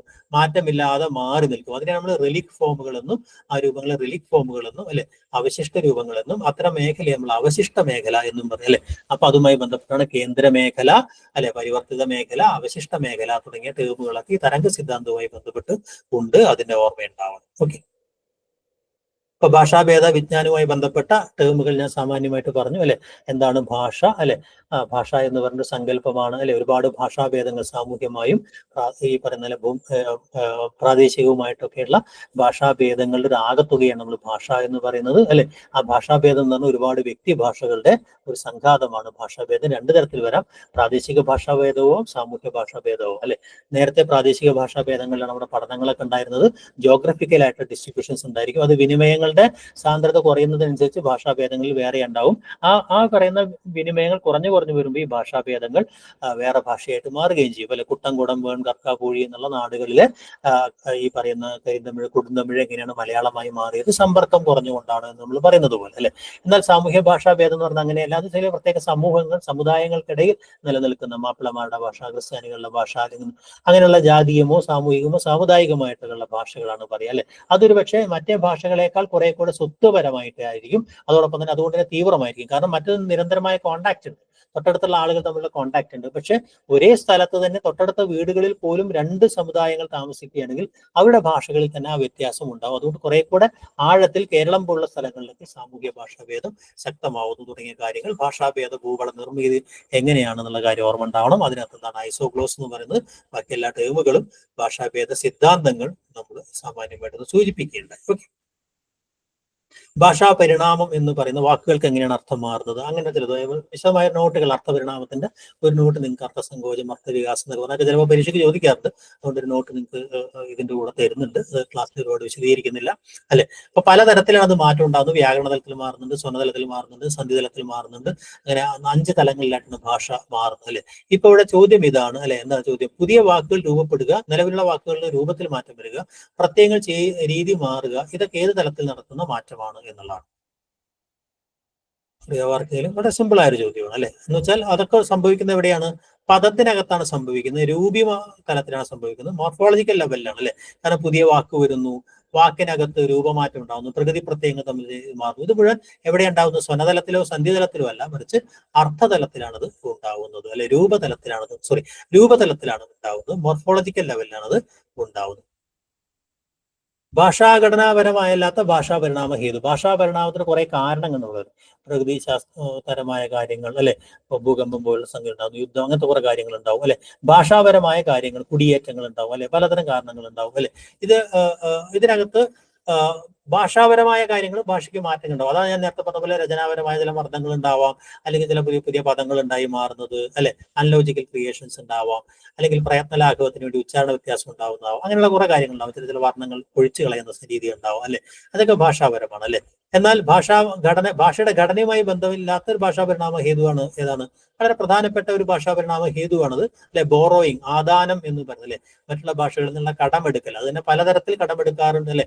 ആഗത മിശ്രം എന്നൊക്കെ പറഞ്ഞാൽ അതിനകത്ത് വേറെ ആഗതാർത്ഥ പിരിവ്, പലതരത്തിലുള്ള ഈ പറഞ്ഞ അതേപോലെ കടമെടുക്കുക, അല്ലെ. മാറ്റത്തോടു കൂടി കടമെടുക്കുക, അല്ലെ. ആശയം എടുക്കുക എന്നൊക്കെ പറഞ്ഞാൽ അതിന് തന്നെ വ്യത്യാസമുണ്ട്, ബോറോയിങ്ങിന് തന്നെ വ്യത്യാസമുണ്ട്. പക്ഷെ അത് ഒരു ഭാഷയിൽ നിന്ന് വേറെ ഭാഷയിലേക്കുള്ള കടമെടുപ്പാണ്, അത് ഘടനാപരമായ ഒരു മാറ്റമല്ല. പദകോശത്തിനകത്ത് ഒരു സംഗതി ഉണ്ടാക്കുകയാണ് ചെയ്യുന്നത്, അല്ലെ. അപ്പൊ അതിന്റെ ഉത്തരം എന്ന് പറയുന്നത് ആദാനമാണ്. ഓക്കെ. ഇപ്പൊ ഭാഷാ പരിണാമം എന്ന് പറഞ്ഞാൽ ഏതൊക്കെ തലങ്ങളിലാണ് ഭാഷാ പരിണാമം ഉണ്ടാവുന്നത് എന്ന് ഓർമ്മയുണ്ടാവണം, അല്ലെ. ഭാഷാ പരിണാമത്തിന്റെ പല തലങ്ങൾ നമ്മൾ പറയണ്ടായി, അല്ലെ.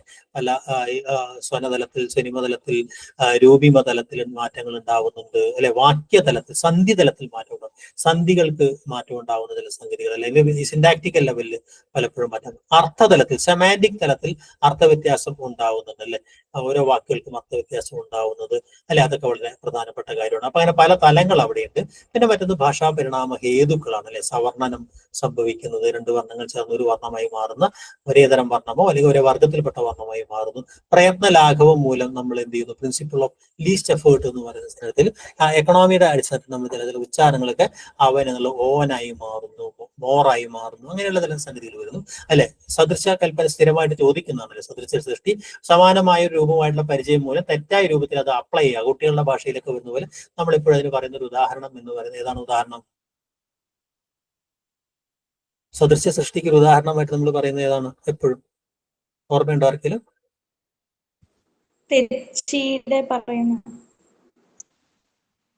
അല്ല, അത് ഈ പറഞ്ഞ പോലെ മെറ്റാ അക്ഷരം അങ്ങോട്ടും ഇങ്ങോട്ടും മാറുന്നതാണ്. തെറ്റി എന്നുള്ളതല്ലേ? അല്ല, ഇത് നമ്മൾ പറയുന്ന ഒരു സംഗതി എന്ന് വെച്ചാൽ ഒരുത്തി എന്ന് പറയുന്ന രൂപം, അല്ലെ. ഒരുത്തി എന്നൊക്കെ പറയുന്ന രൂപം ഒരുത്തിക്ക് സദൃശമായിട്ട് ഒരുത്തൻ വരുന്നത്. അതെ, ഒരുത്തി, ഒരുത്തൻ. അപ്പൊ ഒരുവൻ എന്നുള്ളതിന് പകരം, അല്ലെ, ഒരുവൻ, ഒരുത്തി എന്നുള്ള രൂപം. ഒരു പ്ലസ് 3 ആണ് ഒരുത്തി, അല്ലെ. അപ്പൊ നമ്മള് ഒരു പ്ലസ് എന്നുള്ളത് ഒരുവനാണ്. പക്ഷെ നമ്മൾ ഒരുത്തൻ, അവൻ ഒരുത്തനാണെന്ന് പറയുന്നത് ഒരുത്തിയുടെ ഒരു സംഗതി നമ്മൾ മറ്റേ രൂപങ്ങളായിട്ടുള്ള പരിചയത്തിന്റെ പേരിൽ നമ്മൾ എന്ത് ചെയ്യുന്നു, അത് ഒരുത്തൻ എന്നാക്കി മാറ്റുന്നു. അല്ലെ, ഇപ്പം വേറെ ചില കരുത്തൻ, കരുത്തി എന്നൊക്കെ പറയുന്ന രൂപങ്ങളിലൊക്കെ ചില പരിചയത്തിൽ നമ്മൾ ഒരുവൻ എന്നുള്ളതിന് പകരം ഒരുത്തൻ എന്നാക്കി മാറ്റുന്ന രൂപങ്ങൾ. മറ്റൊരു രൂപമായിട്ടുള്ള അതിപരിചയം മൂലം തെറ്റായ ഒരു പ്രയോഗം മറ്റൊരു രൂപത്തിൽ കൊടുക്കുന്നതിന് എന്ന് പറയാം സദൃശ സൃഷ്ടി എന്ന്, അനലോജി, ഫാൾസ് അനലോജി എന്നൊക്കെ പറഞ്ഞ സാധനം. അല്ലെ, അത്തരം ചില രൂപങ്ങൾ ഉണ്ടാവുന്നത്. അപ്പൊ ഈ പറഞ്ഞ കുട്ടികളൊക്കെ അല്ലെ, ഞാൻ ചത്തിച്ചു എന്നൊക്കെ കുട്ടികൾ പറയുന്ന പലപ്പോഴും അങ്ങനെയായിരിക്കും. അങ്ങനെയുള്ള അടിച്ചു എന്നൊക്കെ പറഞ്ഞ രൂപം ഈ പറഞ്ഞ പോലെ ചത്തു കൊന്നു എന്നുള്ള രൂപത്തിന് പകരം ഉപയോഗിക്കുന്ന ചില സാധനങ്ങളൊക്കെ ഉണ്ടാവും. അല്ലെ, അതിനെയാണ് നമ്മൾ ഈ പറഞ്ഞ ബോറോയിങ് എന്ന് പറയുന്ന ഒരു കാര്യം. അല്ലെ, അപ്പൊ അങ്ങനെ പല ഘടകങ്ങൾ അതിനകത്തുണ്ടാവും. സവർണനം, അസിമിലേഷനെ കുറിച്ച് ഞാൻ നേരത്തെ പറഞ്ഞു കഴിഞ്ഞു. അല്ലെ, പ്രയത്ന ലാഘവം എന്ന് പറയുന്ന, അല്ലെ, ഇങ്ങനെ പല തരത്തിലുള്ള മാറ്റങ്ങൾ ഉണ്ടാവും. അല്ലെങ്കിൽ ഈ പറയുന്ന പോലെ രചനാപരമായിട്ടുള്ള ചില മർദ്ദങ്ങൾ ഉണ്ടാവില്ല. ആന്തരിക ഘടനയിൽ ചില ഇംബാലൻസ് ഉണ്ടാവുമ്പോൾ ആ മർദ്ദങ്ങൾ ലളിതവൽക്കരണത്തിനുള്ള ശ്രമങ്ങൾ പലപ്പോഴും അതിനകത്ത് ഉണ്ടാവും. അല്ലെ, അപ്പൊ അത് ഈ പറയുന്നത് പോലെ അത്തരം ചില സംഗതികളും ചില മാറ്റങ്ങൾ, ചിലപ്പോൾ വ്യാകരണ നിയമങ്ങൾ കുറെ കൂടെ ലളിതമാക്കാനുള്ള ശ്രമങ്ങളും കാര്യങ്ങളൊക്കെ അതിനകത്തുണ്ടായി. അതിനെ ലളിതമാക്കി മാറ്റുന്ന രീതി ആദ്യകാലത്തൊക്കെ അത് തീർക്കപ്പെടും. അല്ലെ, പിന്നീട് എന്ത് ചെയ്യും, അത് എന്താ പറയാ, അതങ്ങനെ തന്നെ എന്നുള്ള രീതിയിലേക്ക് വരികയൊക്കെ ചെയ്യും. അല്ലെ, അപ്പൊ അത്തരം ചില കാര്യങ്ങളും അതിനകത്ത് ഈ ഇതൊക്കെ ഭാഷാപരണ, ഉദാഹരണമായിട്ട് നമ്മൾ ഈ പറയുന്ന എന്താ ഈ രാമൻ എന്നൊക്കെ പറയുന്ന ചില സംഗതികൾ മാറുന്നത്, അല്ലെ, അത്തരം ചില കാര്യങ്ങളൊക്കെ അതിനകത്ത് നമുക്ക് കൊണ്ടുവരാൻ പറ്റും. ഓക്കെ,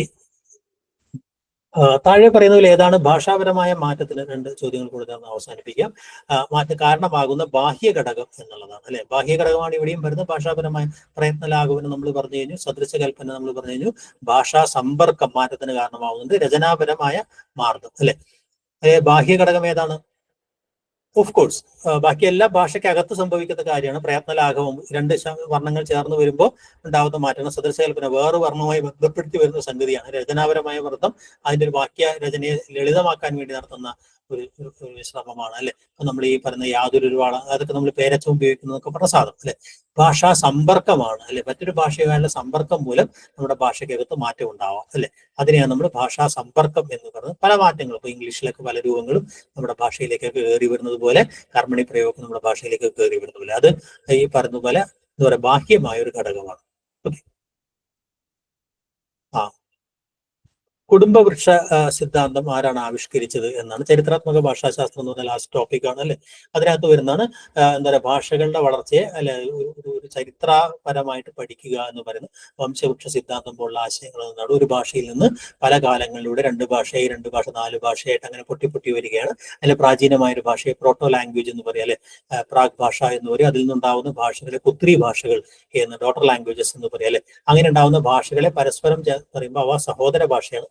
അതിന് പറയുന്ന പേരാണ് കൊഗ്നേറ്റ് ലാംഗ്വേജ്, സജാത ഭാഷകൾ. അപ്പോൾ സജാത ഭാഷകളെ താരതമ്യം ചെയ്തുകൊണ്ട് ഒരു ഭാഷയുടെ പൂർവിക സ്ഥാനത്തെ അന്വേഷിക്കുക എന്നുള്ളത് 19-ാം നൂറ്റാണ്ടിലെ ചരിത്രാത്മക താരതമ്യ ഭാഷാശാസ്ത്രത്തിന്റെ ഒരു രീതി ഉണ്ടായിരുന്നു. അല്ലെ, അതിന്റെ അടിസ്ഥാനത്തിലാണ് ഈ പറയുന്ന കുടുംബവൃക്ഷ സിദ്ധാന്തം എന്ന് പറയുന്ന ഒരു സിദ്ധാന്തമാണ്. അതായത് ഭാഷകൾക്ക് ഒരു പൊതുവായ പൂർവ്വദശയിൽ നിന്ന് അത് ശാഖകളായി പിരിഞ്ഞു വരുന്നു എന്ന് പറയുന്ന, അങ്ങനെ ബയോളജിയുടെ ഒരു കുടുംബവൃക്ഷത്തെ ഭാഷയിലേക്ക് കൊണ്ടുവന്നത്. അല്ലെ, അത് ഓഗസ്റ്റ് ക്ലീഷർ എന്ന് പറയുന്ന ഭാഷാ വിജ്ഞാനീയകാരനാണ്. അദ്ദേഹമാണ് ഈ കുടുംബവൃക്ഷ സിദ്ധാന്തം. ഓഗസ്റ്റ് ക്ലീഷർ ആണ് അതിന്റെ ഉത്തരം. ഓക്കെ, അപ്പൊ ഇത്രയും കാര്യങ്ങളാണ് നമ്മൾ ഈ ഒരു ഇതുമായി ബന്ധപ്പെട്ട് നിങ്ങൾക്ക് ഓർമ്മ ഉണ്ടാവേണ്ടത്. അല്ലെ, ഒന്ന് പ്രാഗ് ഭാഷാ പുനഃസൃഷ്ടി, എങ്ങനെ പഴയ ഭാഷ എങ്ങനെ പുനഃസൃഷ്ടിക്കാൻ പറ്റും, അത് ബാഹ്യമായ, കഴിഞ്ഞ ക്ലാസ് നമ്മൾ പറഞ്ഞാണ് ബാഹ്യമായ പുനഃസൃഷ്ടിയുമുണ്ട്, ആന്തര ഒരു ഭാഷയ്ക്കകത്ത് നടത്തുന്നതിനെ ആന്തര പുനഃസൃഷ്ടി എന്ന് പറയും. 2 ഭാഷകൾക്കിടയിൽ നടത്തുന്നതിനെ അപ്പോ ഒരു ഭാഷയ്ക്കകത്തുള്ള ഭാഷാഭേദങ്ങളിലെ ഏറ്റവും ആദ്യത്തെ പദം ഏതാണെന്ന് കണ്ടുപിടിക്കുക. എന്നിട്ട് ആ പദത്തെ 2 ഭാഷകൾക്കിടയിൽ താരതമ്യം ചെയ്തുകൊണ്ട് ഏറ്റവും ആദ്യ ഭാഷയിലെ രൂപം എന്താണെന്ന് കണ്ടുപിടിക്കുക. അല്ലെ, അത്തരം പഠന പദ്ധതികളൊക്കെയും ഈ പ്രാഗ് ഭാഷയെ കണ്ടുപിടിക്കുന്ന അതിനെ പുനഃസൃഷ്ടിച്ചെടുക്കുന്ന ഹിസ്റ്റോറിക്കൽ റീകൺസ്ട്രക്ഷൻ, ചരിത്രാത്മക പുനഃസൃഷ്ടി, ഇത് മുഴുവൻ ഈ 19-ാം നൂറ്റാണ്ടിലെ ഭാഷാശാസ്ത്രത്തിന്റെ ഒരു രീതിയായിരുന്നു എന്നല്ലേ. അതിന്റെ ഭാഗമായിട്ടാണ് ഈ ഒരു പൊതുപൂർവിക ഭാഷ ഈ ഇന്തോ യൂറോപ്യൻ ഭാഷകൾക്കൊക്കെ ഉണ്ട് എന്നൊക്കെ സങ്കല്പമൊക്കെ വരുന്നത്. അത് ഏത് ഭാഷയാണെന്നുള്ള തർക്കങ്ങളൊക്കെ വരും. അതാണ് ചരിത്രാത്മക ഭാഷാശാസ്ത്രത്തിന്റെ ഒരു മണ്ഡലം എന്ന് പറയുന്നത്. അല്ലെ, എന്തായാലും സമയം വേഗം ക്വസ്റ്റ്യൻസ് നമുക്ക് നാളെ കാലത്ത് ചെയ്യാൻ തോന്നുന്നു. ഭാഷാശാസ്ത്രത്തിന്റെ ഏതാണ്ട് എല്ലാ മേഖലകളും നമ്മൾ കവർ ചെയ്തിട്ടുണ്ട്. മുഴുവൻ നോട്ടുകളും നിങ്ങൾക്ക് ഇന്ന് കിട്ടും. പിന്നെ അതിന്റെ കുറച്ച് ചോദ്യങ്ങൾ കൂടെ നമുക്കിന്ന് ഷെയർ ചെയ്യാം. ഓക്കെ.